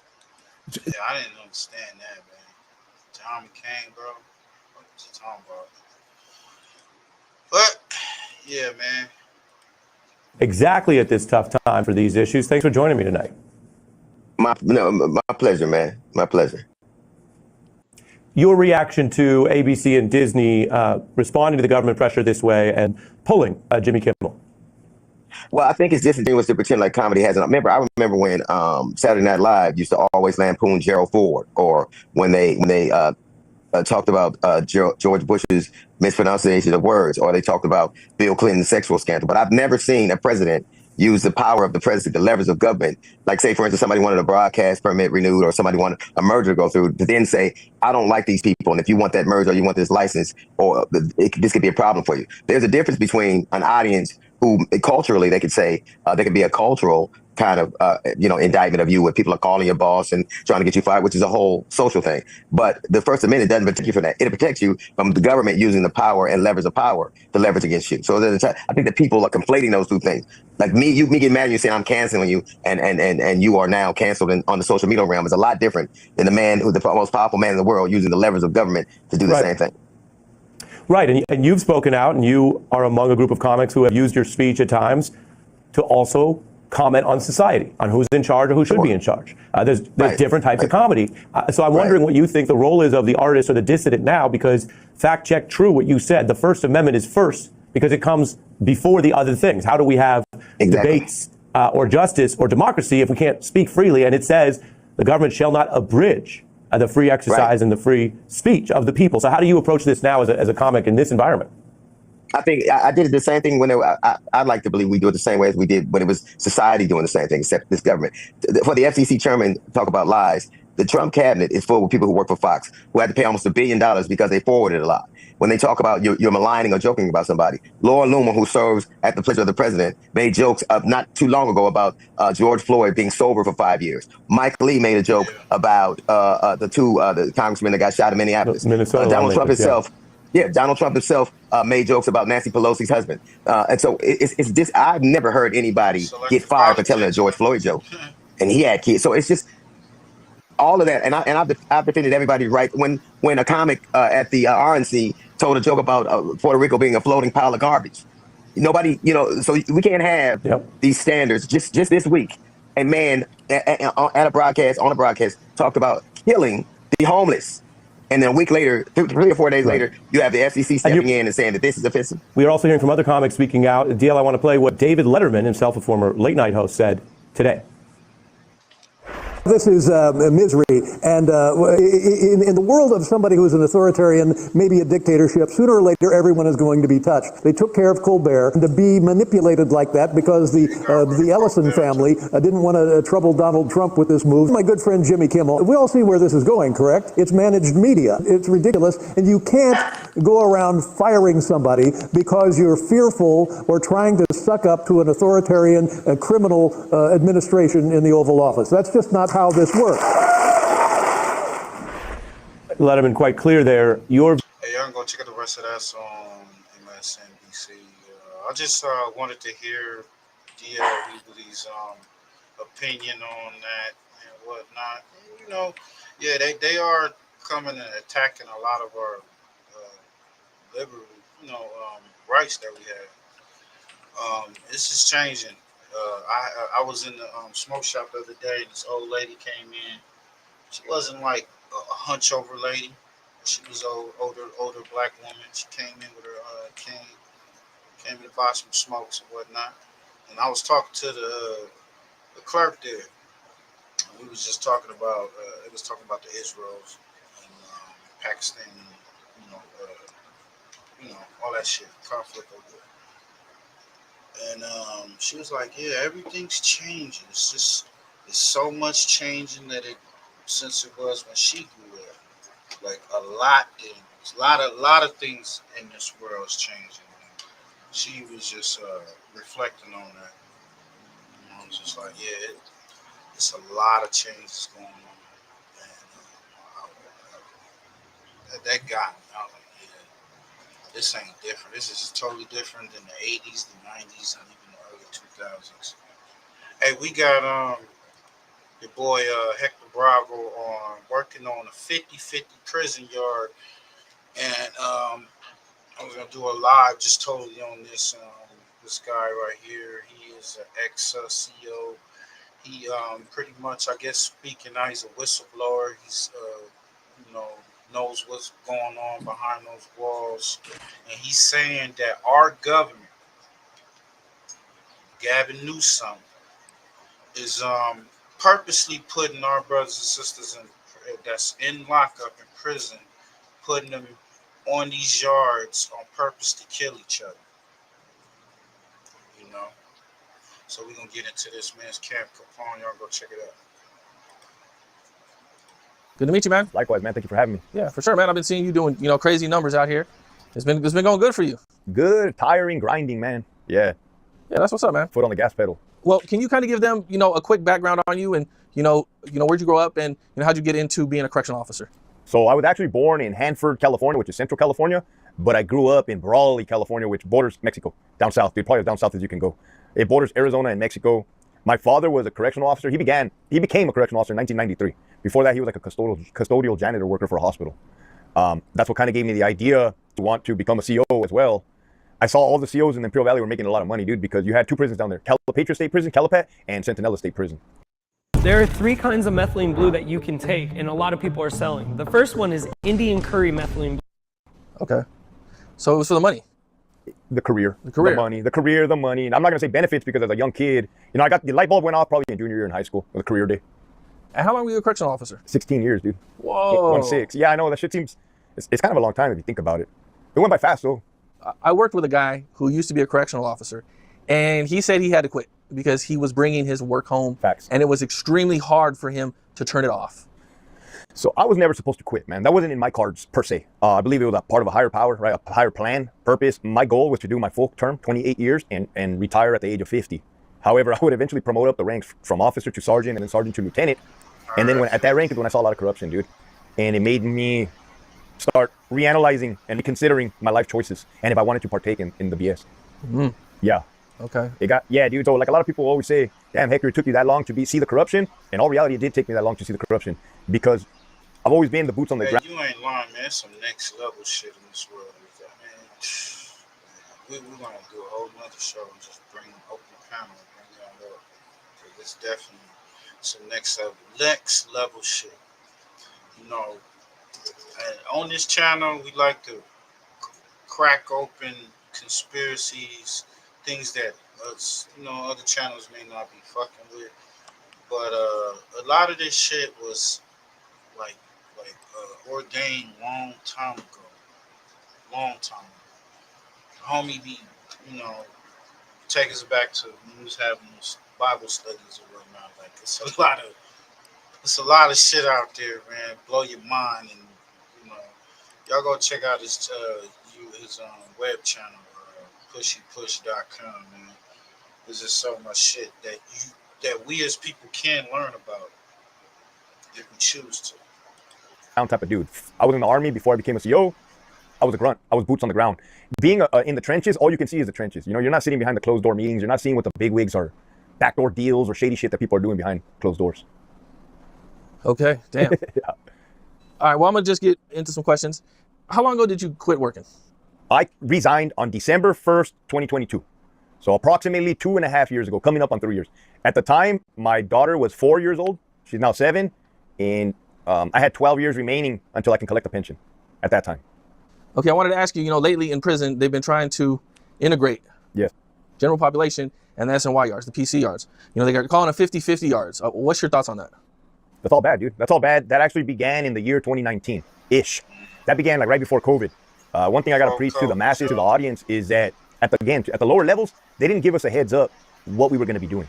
And when I say the heads up, everybody has to understand that all orders come from headquarters, which is based in Sacramento, California. You got the bigwigs in Sacramento calling all these shots, and we are expected to execute them at all 30 prisons throughout the state of California. That was introduced as the non-designated program. Again, nobody told us what non-designated program was or what it was supposed to be or how we were supposed to make it happen. And in essence, they started busting down GP inmates to put on an SNY yard. So we knew that they were going to fight. We knew that they were going to kill each other. But it's one of those things, hey, man, you had a director at the time. She put it on paper, mix these guys. So as far as us being employees, we have it on paper, being told to mix them. We're going to mix them because they've already arrived on a bus. It's not like we could send them back to where they came from. You understand what I mean? They got to be housed there. They traveled throughout the state to be housed there. And when we integrated them, they rioted. They kicked it off. So it's almost. Soon as they got off the bus, new fish. They don't care, nigga. They already know y'all up in here and y'all no good. Attack on sight. Like a setup from the beginning. It's a 100% setup. So you were there when this first started, and you seen the riots immediately kicked off. I was a lieutenant. I was part of the crisis response team, which is the SWAT team for the prison system. You get all the cool gear, man. You get the helmet, the bulletproof vest, the M4 rifle, the Glock, all kinds of grenades and cool stuff, right? We were on standby. That nigga love that part. So we knew they were going to riot. We were staged. We were hiding in the visiting room. While Dorm 1 and Dorm 2 at Donovan, the level 1 yard, we were about to mix their enemies. So you had regular officers in the buildings ready for when it kicked off. You had us, the crisis response team, hiding so that when it kicked off, we would respond with overwhelming force. And that's exactly what I was right there. I shot a dude 4 times with 40 millimeter less lethal exact impact rounds, which is the sponge rounds, up the leg. Because he was getting jumped. There was a dude that was getting jumped probably like 7-1. And I was helping the victim by shooting off the other ones. It was a mess, dude. It was messed up. Why would they do this? I got Lydia outside. We're going to do some recording while I finish up my yard work and see if the new auto-tune vocal prep. Okay, so you're saying why would they do this? The knowledge that I have now, all right, there's rich people in place, and I want you to think above the governor level. I'm not a conspiracy theorist by any means, but you asked me why would they do this? If somebody up at the top, let's say by the name of George Soros, has a lot of money, and he wants to destroy a certain area, community, prison system, society, all he has to do is pay Gavin Newsom, the governor, a certain amount of money and say, hey, implement this new idea in the prison system, and let's just see what happens.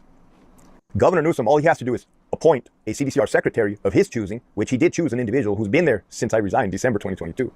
And that guy, all he has to do is be a yes man. That's all he has to do. And when he's a yes man, he passes it down to his troops below him, who are also yes men, and then it gets all the way down to us and we implement it. So what did they sell it to us as? They sold it to us as rehabilitation. They told the inmates, you are expected to get along with your enemies out on the streets. We are expecting you to get along with your enemies in here. Which doesn't make any freaking sense. What were your thoughts? I thought it was horseshit. I thought it was a nightmare. I mean, I don't know if I can cuss. I thought it was a nightmare.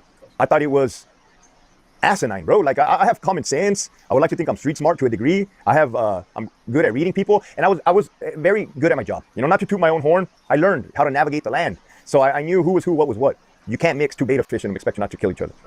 Okay, now, when this starts going down, I mean, do people immediately start dying? Well, not immediately. People getting stabbed and slashed, yes. Normal? People getting up.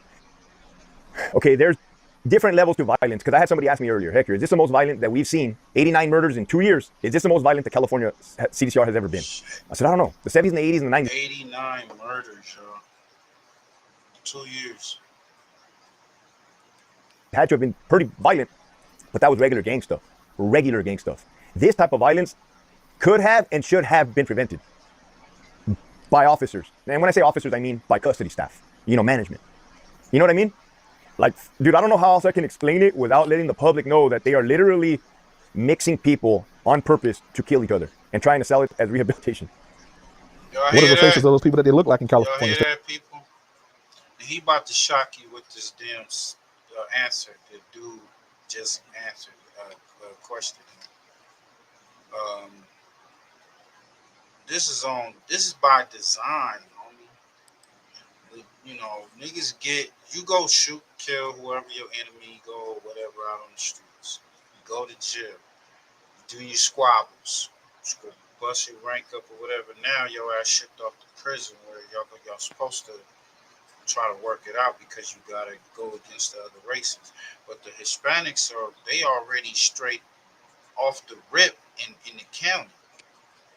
But you got niggas in jail, the black gangs, from what I'm hearing, they don't even they can't even organize, bro. And this man gonna speak on that. You know what I'm saying?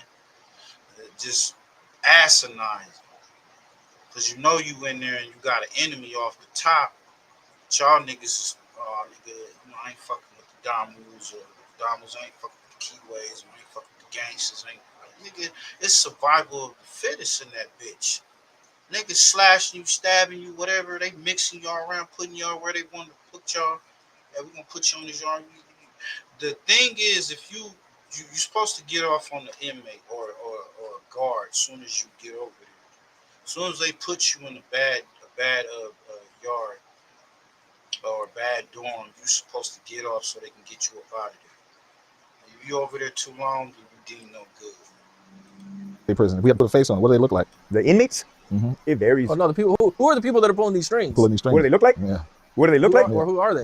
Who are they? I mean, you got Jeff McCumber. He's like an older white dude. You got Neil Flood. He's the CCPOA president. So I got to let the public know that the union president is also in bed with the higher ups. Governor Newsom. You already know Newsom, what he looks like. So yeah, it's. I mean, I'm not trying to profile him, but we have to. You can see. And dude, it's funny because I'll post pictures of all three of them together. I'm like, yeah, they're all three white dudes. Like, you know what I mean? And who are the individuals that suffer? What do they look like? Black and brown, for sure. And I'm not the type to push any type of narrative. Black and brown.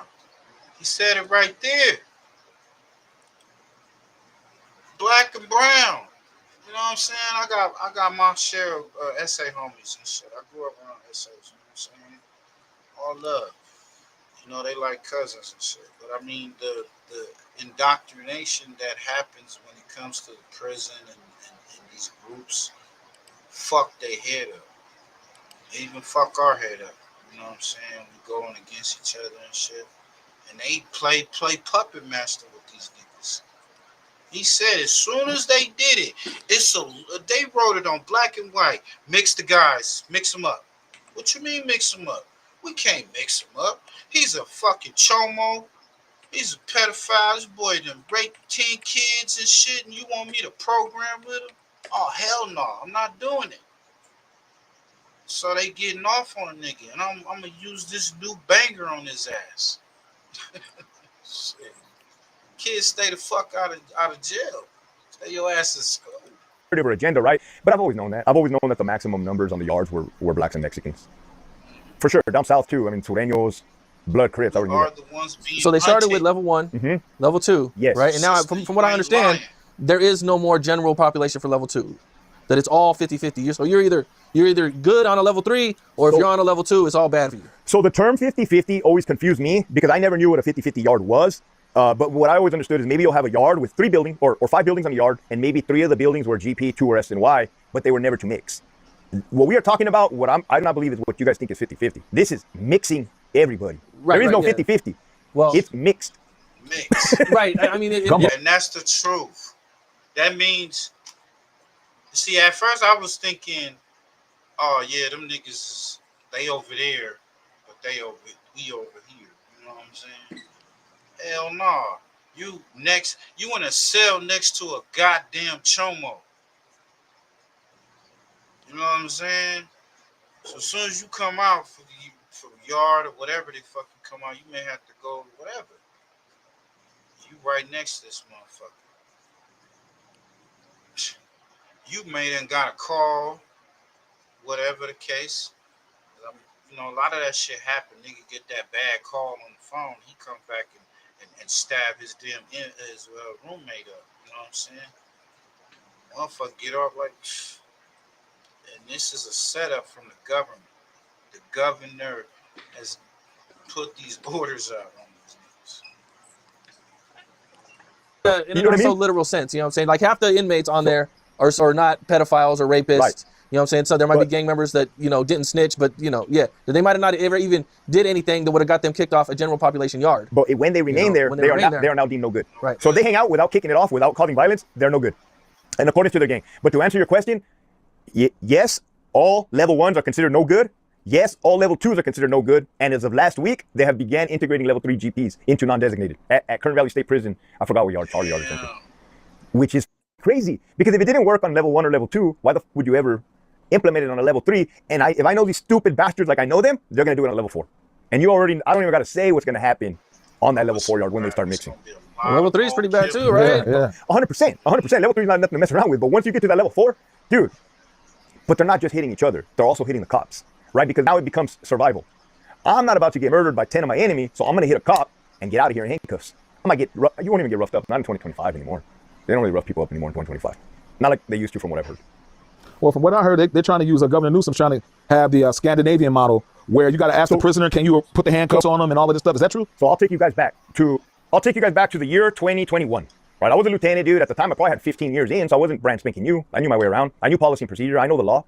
And I was hearing rumors, hey, we're going to do the Norway model here in California. I'm like, telling the officers, what the fuck's the Norway model? Well, we're going to copy Norway's prison system, and we're going to become friends with the inmates. We're going to give them high fives. We're going to shake their hands. We're going to give them hugs. We're going to decorate their cells like college dorms. And I'm like, nah, like as you're hearing a rumor for the first time, I'm like, nah, I'm not cool with that. I don't think I'm going to hang around much longer, guys. These wheels start spinning, and then I start seeing it's coming to fruition. It's coming to the truth. That was part of the reason why I quit, dude, because I'm not a dummy. I'm not going to get sentenced to my death. You know what I mean? I'm not going to get put in a horrible predicament. So I bounce. I tell everybody, holy shit, the sky's falling. CDCR has turned to hell in a handbasket. They're mixing everybody, playing games with inmates, which resulted in numerous staff assaults. There was a young correctional officer that got his throat slashed from here to here in Corcoran by an inmate in NADSEG who just a couple minutes before they were playing handball with him without handcuffs at NADSEG, which is what you...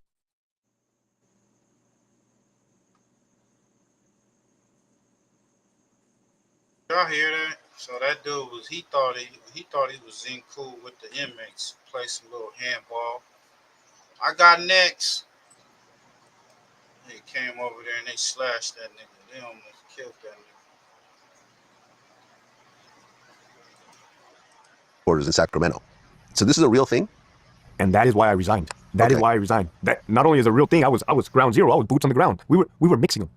So you would purposely put purpose to kind of cause violence. Gladiator wars, where times when I interview people who've done prison time, they talk about gladiator school. Yeah. But there's actually something called gladiator wars, where the prisons would intentionally mix inmates on purpose to kind of cause violence. And it would actually come down from headquarters in Sacramento. So this is a real thing? And that is why I resigned. That is why I resigned. That not only is a real thing, I was ground zero. I was boots on the ground. We were mixing them. So you would purposely put Norteños and Sureños together, Crips and Bloods together. More so, even worse, sensitive needs, SNY, PC, protective class, mixed with general population, GP. That's worse. That's worse. Yeah, you got child molesters, you got rats, you got dudes, dropouts. I mean, it's like putting two beta fishes together. Dropouts, people who left gangs. Correct. Snitches? Yes. They're all on PC. Yes. What about celebrities? Celebrities are PC for the most part, yes. Do they ever get put into this gladiator war situation? No, I don't know of any celebrity that has been put. I don't know if it's sheer luck or it just didn't happen. What celebrities were you around during your time? Suge Knight. Suge Knight. Talk to him. Okay. I regret not having a good sit-down conversation with Suge Knight, but it's kind of one of those things where, I was always professional and in passing, like, hey, what's up, man? Hey, what's up, LT? Okay, where was Suge Knight locked up? Yeah, RJD Donovan, San Diego. And how long were you there while he was there? 4 years. 4 years. A while. Okay. How was he generally treated in prison? Good. I mean, everybody knows it's Suge Knight. Dude's big. He has a cane. He was respectful, very respectful. And in prison, that's gauged. That's highly encouraged to be respectful. He's very respectful, good communication skills, and he was doing his thing. Okay. Was he in PC, though? Do I got to answer that? I mean, I would like you to. I mean, because this has always been the gray area about Suge Knight. Is he in PC or is he in general population? He's not on general population. I mean, you would assume that. He's Suge Knight. He's internationally known. He's tied to TUPAC. People have their own. I mean, I don't know why people go to SNY or protective custody, right? But yeah, the yard he was on was not general population. Okay. I mean, well, you would think in general population, his life potentially could be in danger. Yeah, but even on the SNY yard, his life can be in danger. But I hear what you're saying. Okay. It's wild right now. It's a straight free-for-all right now. All right. He's on sensitive needs yard, y'all. He's a high-profile inmate, so he on sensitive needs. He on general pop, nigga. He ain't gonna get stabbed the fuck up, bro. He ain't caring about who Suge is. You know, you got some people that, you got people in there that still fuck with him. That's like, you know, that's Suge. I can get a deal. I can get some money or whatever, recognition. You got the people that don't give two fucks about him. And you got people that's either mad because of some shit he did out there on the streets. He's definitely not on general pop. But like this man saying that, I mean, they mixing them up anyway. I heard Blueface was on, I don't know if he was on general pop, but he was on SNY yard, sensitive needs, or 50-50 or something like that. So, I mean, shit. Hey, stay your ass out of motherfucking jail, y'all. Protective custody, was he around other celebrities or was it just general protective custody just means general, you know, protective period. So snitches, child molesters. So protective custody, let's look at that yard in particular. You got Suge Knight. He's a very famous individual. Correct. You got a former high-ranking Mexican mafia member on that yard Who left? Who left? Who left? Okay. On that same yard, you got 2 buildings with the mentally unstable inmates. So it's giving you an idea of what type of environment it is. And then you got your random dropouts, snitches, sex offenders, rape or child molestation, L&L, under 14, former cops, former COs. That's what it looks like. Aha. Okay. So what would happen when the prison would put everyone in PC into general population? I was there. It's a bloodbath. It's a bloodbath. Not only is it a bloodbath because they are messing each other up bad, but I was armed with a 40 millimeter less lethal launcher, and that was me as a lieutenant. So the first time we mixed them, people ask, hey, Hector, why couldn't you stop them? Or why couldn't you say no, right? Why can't you say no that you're not going to mix them? It's because we were going through it. We didn't know what was transpiring yet. It was something new. So we hear that they're going to bring 2 busloads of inmates, and they're going to put them on this, at the time, level 1. They started with level 1 dorm setting, the lowest level. But we had the common sense, because I was on the crisis response team, which is like the SWAT team. So we actually were staged and hidden inside the inmate visiting room, which is kind of shady and sketchy if you think about it. Like, we set them up, knowing they were going to fight. And I was waiting there with a 40 millimeter. So the dorms were occupied by sensitive needs yard inmates, SNY at the time. And they put, I want to say 13 general population inmates on this line and 13 on this line. There's 2 dorms. And we all got on the radio. Hey, they're coming from R&R. They're coming from receiving and releasing. They're on their way. And we waited. And as soon as they went to this building, code 3, get down, code 3. And you're just waiting for your building to go off. And sure as shit, so on that one, this building went off first, right? We jumped the gun on this one, and we ran and we responded. But when we get there, nobody was fighting yet. And this just gives you an idea that they're going to fight. We know they're going to fight, and they're going to fight regardless if we're present or not. And this is what It's crazy, bro. Hey, y'all go check that out on Vlad TV, man. They set niggas up from the gate, man. The reason why Tupac was targeted by the FBI agents. Discretion TV, man. Shout out to Discretion TV. It's the last part of the segment of the show, man. Shout out to everybody. Make sure y'all like, comment, subscribe, share the channel. This is brought to you by Hustle Boys and Fast Eddie 420 and Bud Brothers, man. Make sure y'all go like, comment, subscribe to the channel, man. Let's get to it. Friends. Is it Orlando? Yes. Let me just ask you point blank. So Tupac's activism started at birth because his parents, his mother was Fannie Shakur, was a one-time leader of the Harlem Black Panthers, and his biological father was a New Jersey Black Panther, but he was raised most of his life or most of his childhood by Mutulu Shakur, who was a revered Black activist who just died recently within the last couple months. And Mutulu Shakur was a acupuncturist who started acupuncture for treatment of drug addictions in the Bronx at Lincoln Detox, and he was a co-founding member of the Republic of New Africa, which was an incredible group of activists that met from around the country, grassroots activists. And so Tupac was an activist in his early years. When a reverend asked him what he wanted to be when he grew up, he said a revolutionary, because that was the term they used for their activism back then. White and Black activists used that term, revolutionary, not in the sense of shooting people to overthrow the government, but changing things, defending themselves, practicing self-defense with militarily, as Malcolm X would say, but in the sense of just changing the government for the better and changing it for a majority of the people.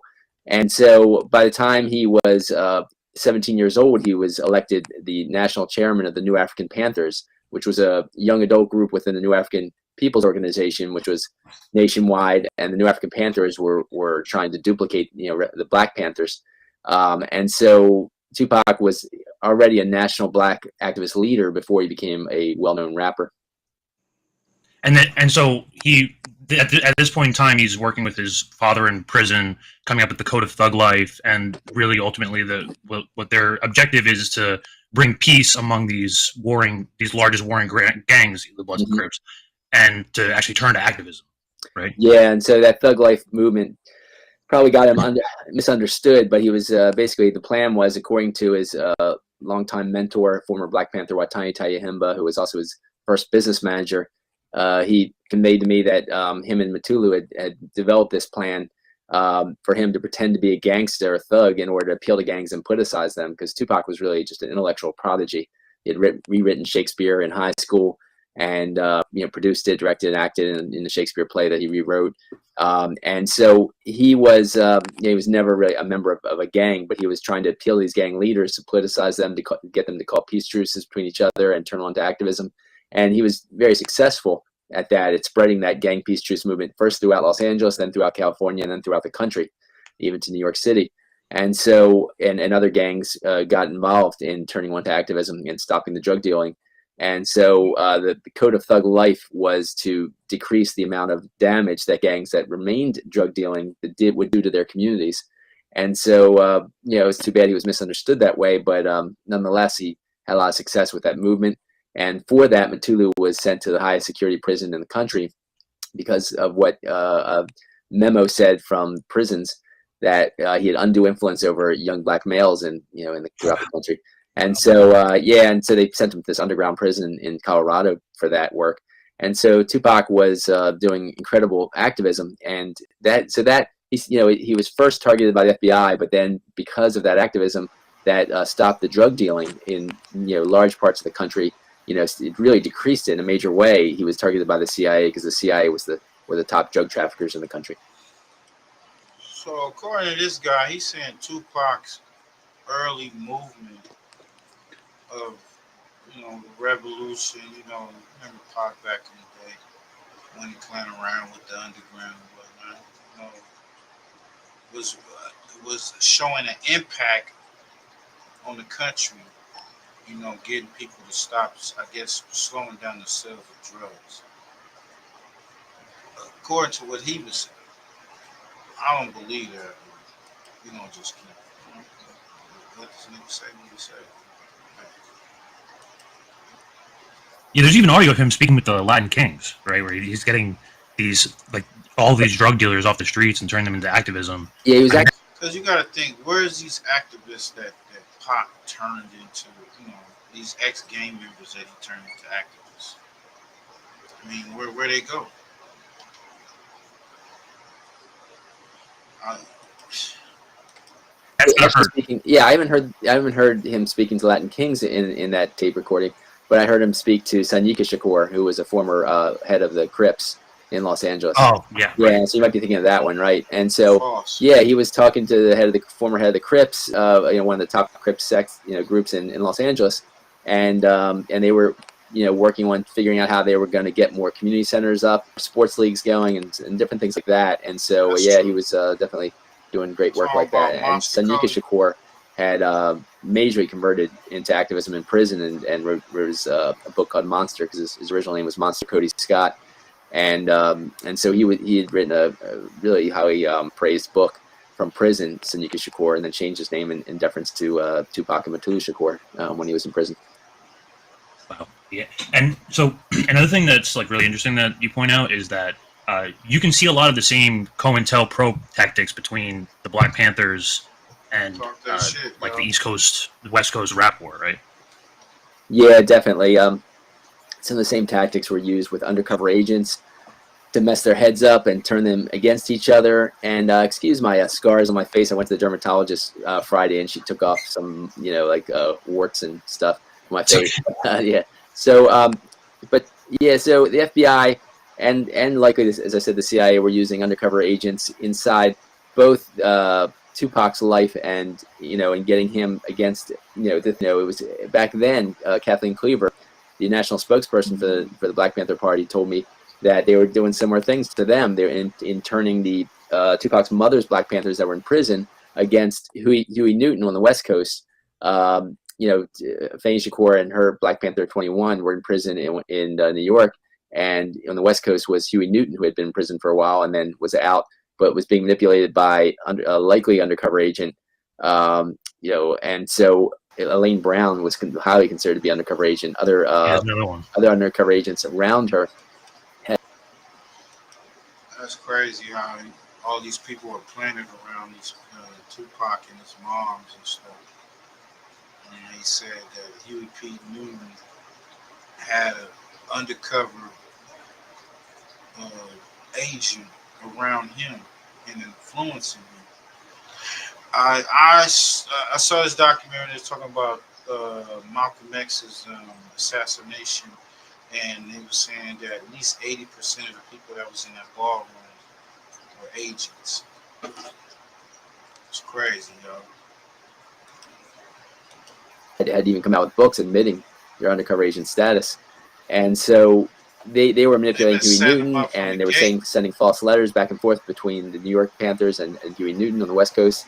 And so when Tupac got these anonymous letters saying, "Oh, you don't know who shot you?" Of course, it was Biggie Smalls, and Tupac, was soon to get out of prison and go to the West Coast, and was considered part of the West Coast rappers. When he was actually in jail on the East Coast, but.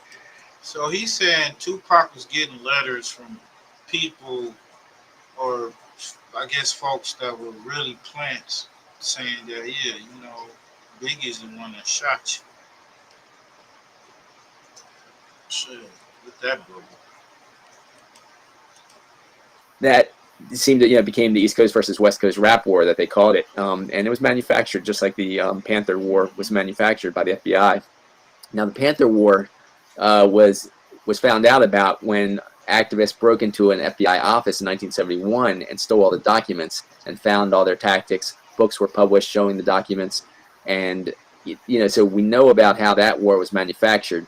And so I just took to show the same tactics were used against Tupac in creating this fake war between him and Biggie Smalls and Puff Daddy, and I showed how the undercover agents in Death Row Records. Police say there was dozens of police, police, LAPD police inside Death Row Records, supposedly moonlighting for Death Row Records. Dozen of agents within the Death Row camp.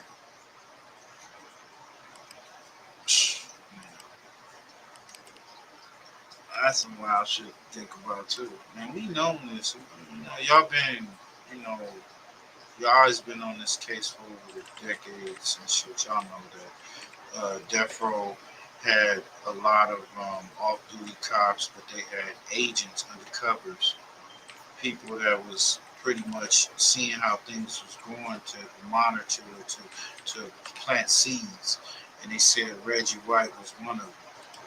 And even Russell Poole, who investigated the situation, said that his superior told them you can call them troubleshooters or covert agents, all these dozens of police officers in Death Row Records.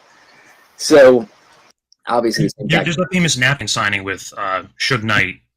So Haitian Jack sets up a sexual liaison with Ayanna Jackson and Tupac. Tupac gets sent to prison. He's sitting on appeal, and the charge is like 1 to 4 years in prison for touching a butt. Right. And then Suge Knight comes in with a napkin that's basically a 3-album contract for Death Row Records. Yeah. Right. And so what do you believe that Death Row Records was a U.S. intelligence operation from the beginning, or is there like sort of like a connection there? Where does Suge Knight fall in all of this? Yeah. And Haitian Jack. I do believe Death Row Records was a U.S. intelligence operation from the beginning. Yes. And whoa. You hear that? You hear that, Pushy? U.S. intelligence. My nigga, it was just like I told you. I seen Kanye West hanging out with John Ashcroft, who's a 5-star general. How does a rapper and a 5-star general hang out with each other? Right.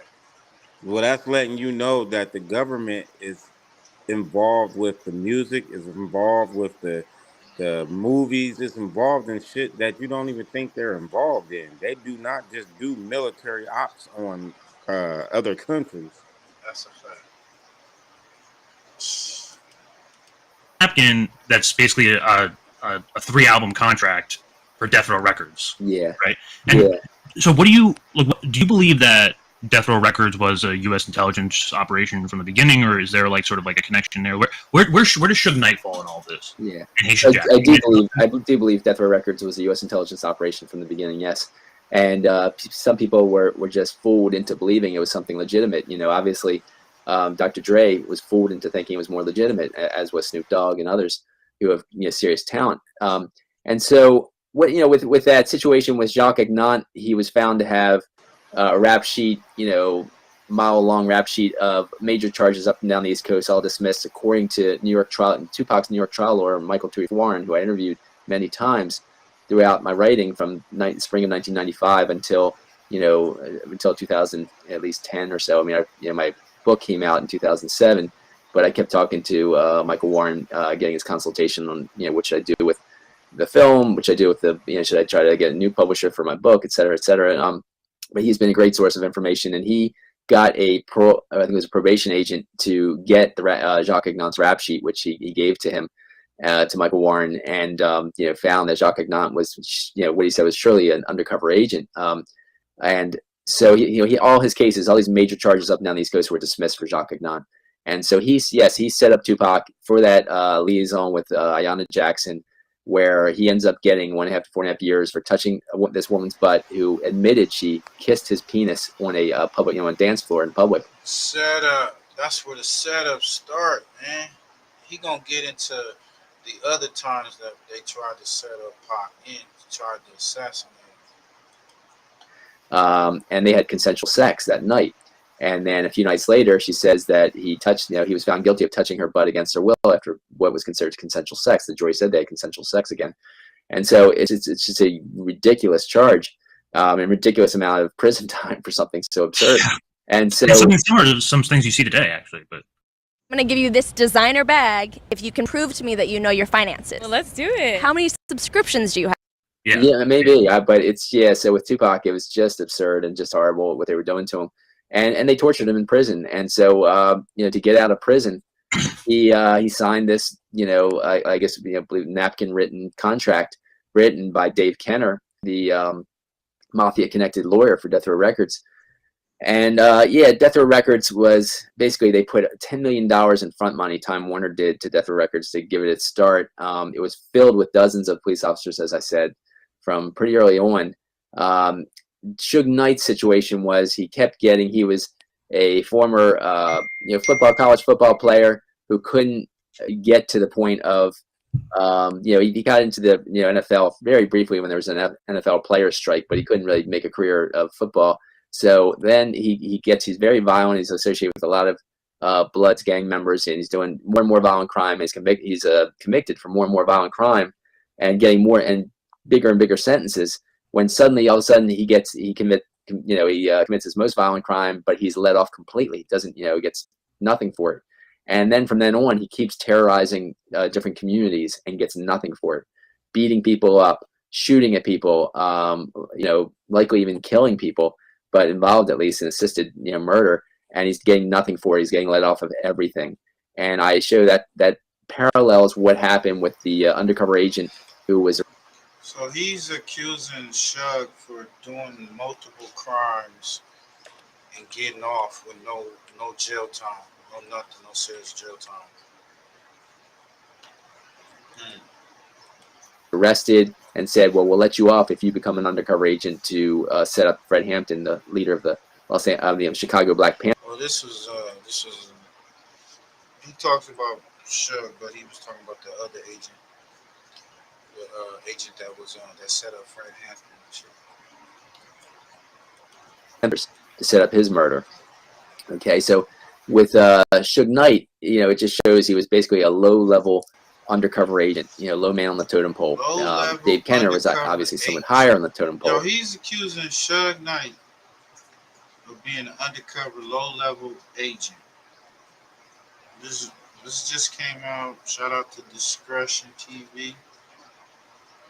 This is he's making, this is put Suge's life in danger too. It's crazy though. As was the head security officer for Death Row Records, Reggie Wright Jr. Because Reggie Wright Sr. was head. We know Pork Bud is definitely working with those boys. Gang division in Compton, California. And that was one of the first places of the Los Angeles gangs to end the Bloods versus Crips peace truce and get them warring again. Okay, so that was a U.S. intelligence tactic to kill each other, because U.S. intelligence is incredibly racist, and these people were doing, these black cops were doing what they were told in that regard. And here was Reggie Wright Jr. doing that, trying to get he was setting up Bloods and Crips conflicts within Death Row parties, within Death Row studios. And there's many eyewitnesses to this. Yo, Reggie Wright was purposely setting up confrontations between Blood gang members and Crips just on purpose. Get these niggas locked up, putting cases on all you niggas.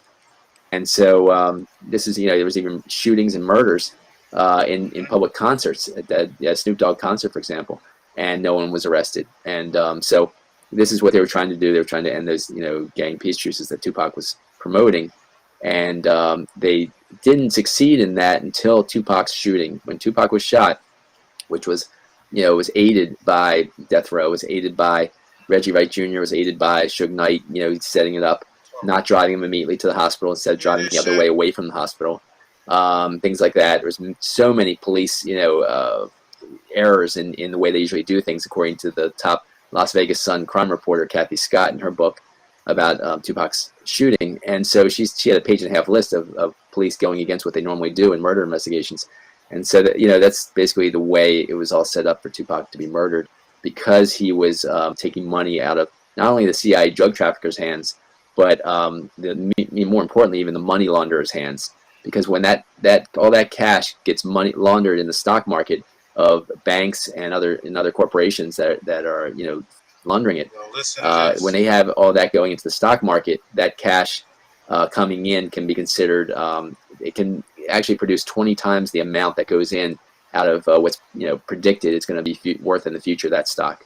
And so it's a major, what could be, say, $1 million in just some dealers making that kind of money. A group of drug dealers making $1 million in 1 year can turn into actually much more than that. We're talking 20 million or more. And when it's a 3,000 member of the Latin Kings that turned on to activism and stopped drug dealing, as some professors documented in a book produced by Columbia University, it ends up being billions and billions of dollars that are affected by this movement. Yeah, the stock market would literally collapse if you take out the... Yeah, if you take out the drug money, right? According to Catherine Austin Fitts, who was a Wall Street insider and a former assistant secretary of housing under President Bush. Can you tell us a little bit more about the attempts already made on Tupac's life prior to this, and how readers want to know, Oakland, there's another one involving 2 off-duty cops in Atlanta? Sure. Yeah. So I mean, you got to remember that the history of the FBI's counterintelligence program was murderously targeting black activists like Fred Hampton, like Huey Newton. And so here was Tupac. He was already a national black activist leader, as elected chairman of the New African Panthers, attempting to replicate the Black Panthers. And so then he adds wealth and fame, but really a major potential wealth and fame, by getting this record deal with a brand new major label, Interscope Records. And this first songs come out, political song "Trapped" on his first album, and it goes, hits MTV for worldwide release. And all of a sudden, within a couple of days, 2 or 3 days, he's stopped by Oakland police. He's beat unconscious. He's actually choked unconscious, and then his head's beaten against the curb. And I found 2 other instances where people died from those police actions. Then a second time, there was a drive-by shooting on his motorcade that was going from his film premiere, Juice, to a party after the film premiere. And I think that's why he had the double too. He had a double, a body double in Juice. And they luckily missed him in that. And definitely above the rim. Omar Epps came out and spoke on that drive-by. And after that, a third instance was at the Marin Fest, when he was the invited 50th anniversary guest, for that event. Some people created a conflict with Tupac. They tried to punch him. People shot at him first. Tupac, was trying to get away from them. Tupac's stepbrother, Mopreme Shakur, merely grabbed a gun. He was playing security guard for Tupac at that event. He grabbed a gun, shot it straight in the air and had to run anyway. And the police found out somebody was hit by a stray bullet, but they found that it wasn't from Mopreme's gun. When he shot straight in the air, it was actually, must have been from the guns of the people that were shooting at Tupac and Mopreme. And then after that, Tupac was, as I reported, was set up with that situation with Ayanna Jackson, was framed in a sexual, thought that he might have raped Ayanna Jackson, or at least forced oral sex, forced her to give him oral sex. But the jury concluded that it was merely touching her butt against her will. And now, right after that, Tupac was at a concert, doing a concert in Atlanta, and so he had a group of cars coming from the Atlanta concert back to his hotel, and he stopped at a light, and right in front of him, some white police officers get into a fight with a black man. Not really a fight; they just start hitting a black man, really. And then they run over, according to eyewitnesses, both white and black, they run over to Tupac's car, smash the back window of his car with a gun, shoot at him. He rolls out the back, grabs a guard's gun behind him, and shoots back in self-defense. And so he was let off in court. Here was So they're saying that was staged, y'all. a black man shooting a white police officer in the deep south of Atlanta, and he's completely let off in court. The trial doesn't even go all the way through. Now that's really unusual, very unusual. And so part of the reason for that is I show all the evidence of is it was a botched assassination attempt, and you could say number 3 or 4 really by that point. But it was a botched. I'm gonna stop it at there, man. It's like 55 minutes. Come back next show. I'll play the other part of it. But shout out to Discretion TV. I'm gonna pull up the page. This is Pushy Push channel. He just dropped a banger, man. He had the plague doctor, lost souls we went through. Now he has alien human. Is it a wow man? Who is the alien-like human species on Earth? Is it the wow man? Yo, the numbers is already going up. It's been up for like a week. So what's up, Push, man? Talk to us. Well, that's definitely one of those ones right there. It just taps in on a bit of history, bro. They'll do a lot of comparing inside of that video right there. This one, oh, okay. Yeah, I don't want to play none of it because when you play it, you just can't even really hear a couple words because you're gonna be like, "What?" You know what I'm saying? So, hopefully the homie pull up and get him. We can go in and do a little session. And go into this video. It's another video that we didn't get a chance to go over. I think it was Lost Souls. Or did we do Lost Souls? Did we do Lost Souls? No. In Lost Souls, you talk about the wild man too. So, if you don't mind, yeah, man, can we go into who took the lost souls of Europe, exploring the dark past of history, and then we can bounce into the who is the alien-like human species on Earth? Is it the wild man? So hopefully we can get it going this Saturday, man. Make sure y'all like, comment, subscribe, put your notifications on, and pull up and show out with us, man. Appreciate everybody pulling up. Appreciate the homie, Brother Push for pulling up. Shout out to Big Nutter, Lil Larry, 50 State Mozzie, man. Everybody is down with the clicker. And shout out to everybody that pulled up, Sharon, Monique, everybody that was in the chat, man. Salute to y'all. Make sure you go check out Dominic Keyway Conversations, man. We got this bitch. Peace.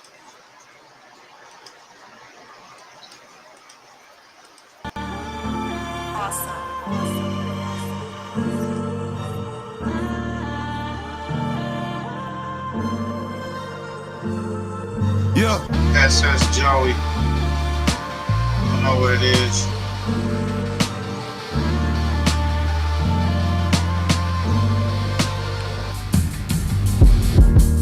I just stay on and stay out the way.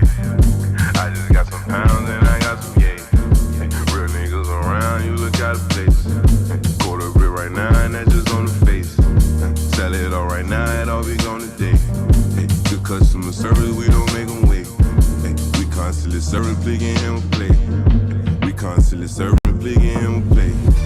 But I I just stay down and stay out the way. Hey, I just got some pounds and I got some yay. Hey, real niggas around, you look out of place. Get a quarter bit right now, and that's just on the face. Hey, sell it all right now, and I'll be gone today. Hey, good customer service, we don't make them wait. Hey, we constantly serving big and hammer play. Hey, we constantly serving big and hammer play. I come from the bottom, I say with a tray. Got a switch to Lemon Carter, he just wanna bang. Hey, I just want the paper, I don't wanna hang. Hey, that boy that met the world, now he's up to pain. Hey, I just met your girl, she left with a stranger. Hey, soon we start that up, she knew I was gangster. Hey, I don't take no threats or no ultimatums. Hey, if you talking chop, you talking my language. Copy tip, hit half liter of the road. Big earner, but I used to be a underdog. Don't keep 100, that's why I don't fuck with y'all. You can come, try to strike, you gon' get a gutter ball. Losing all my fucking life, I can't take another loss. Grinding all winter, and I don't take the summer off. Putting that's to make a half brick, do a somersault. He's special, he just fuck around and run 100 up, add it up. I'm a real nigga, just to sum it up. You can't be with me, little homie, you ain't done enough. Hey, Joey, can you throw me something? No, not at all. But if you cop folk, I might take 100 off. What up? Sold his ass headbang and get some Tylenol. You get pulled when you leave here, and I am not involved. Put the bands around my neck to make it freeze up. If my grandma was here to see me, she say Jesus. She was busy see me with that money and she. FirstFamRadio.com. FirstFamRadio.com.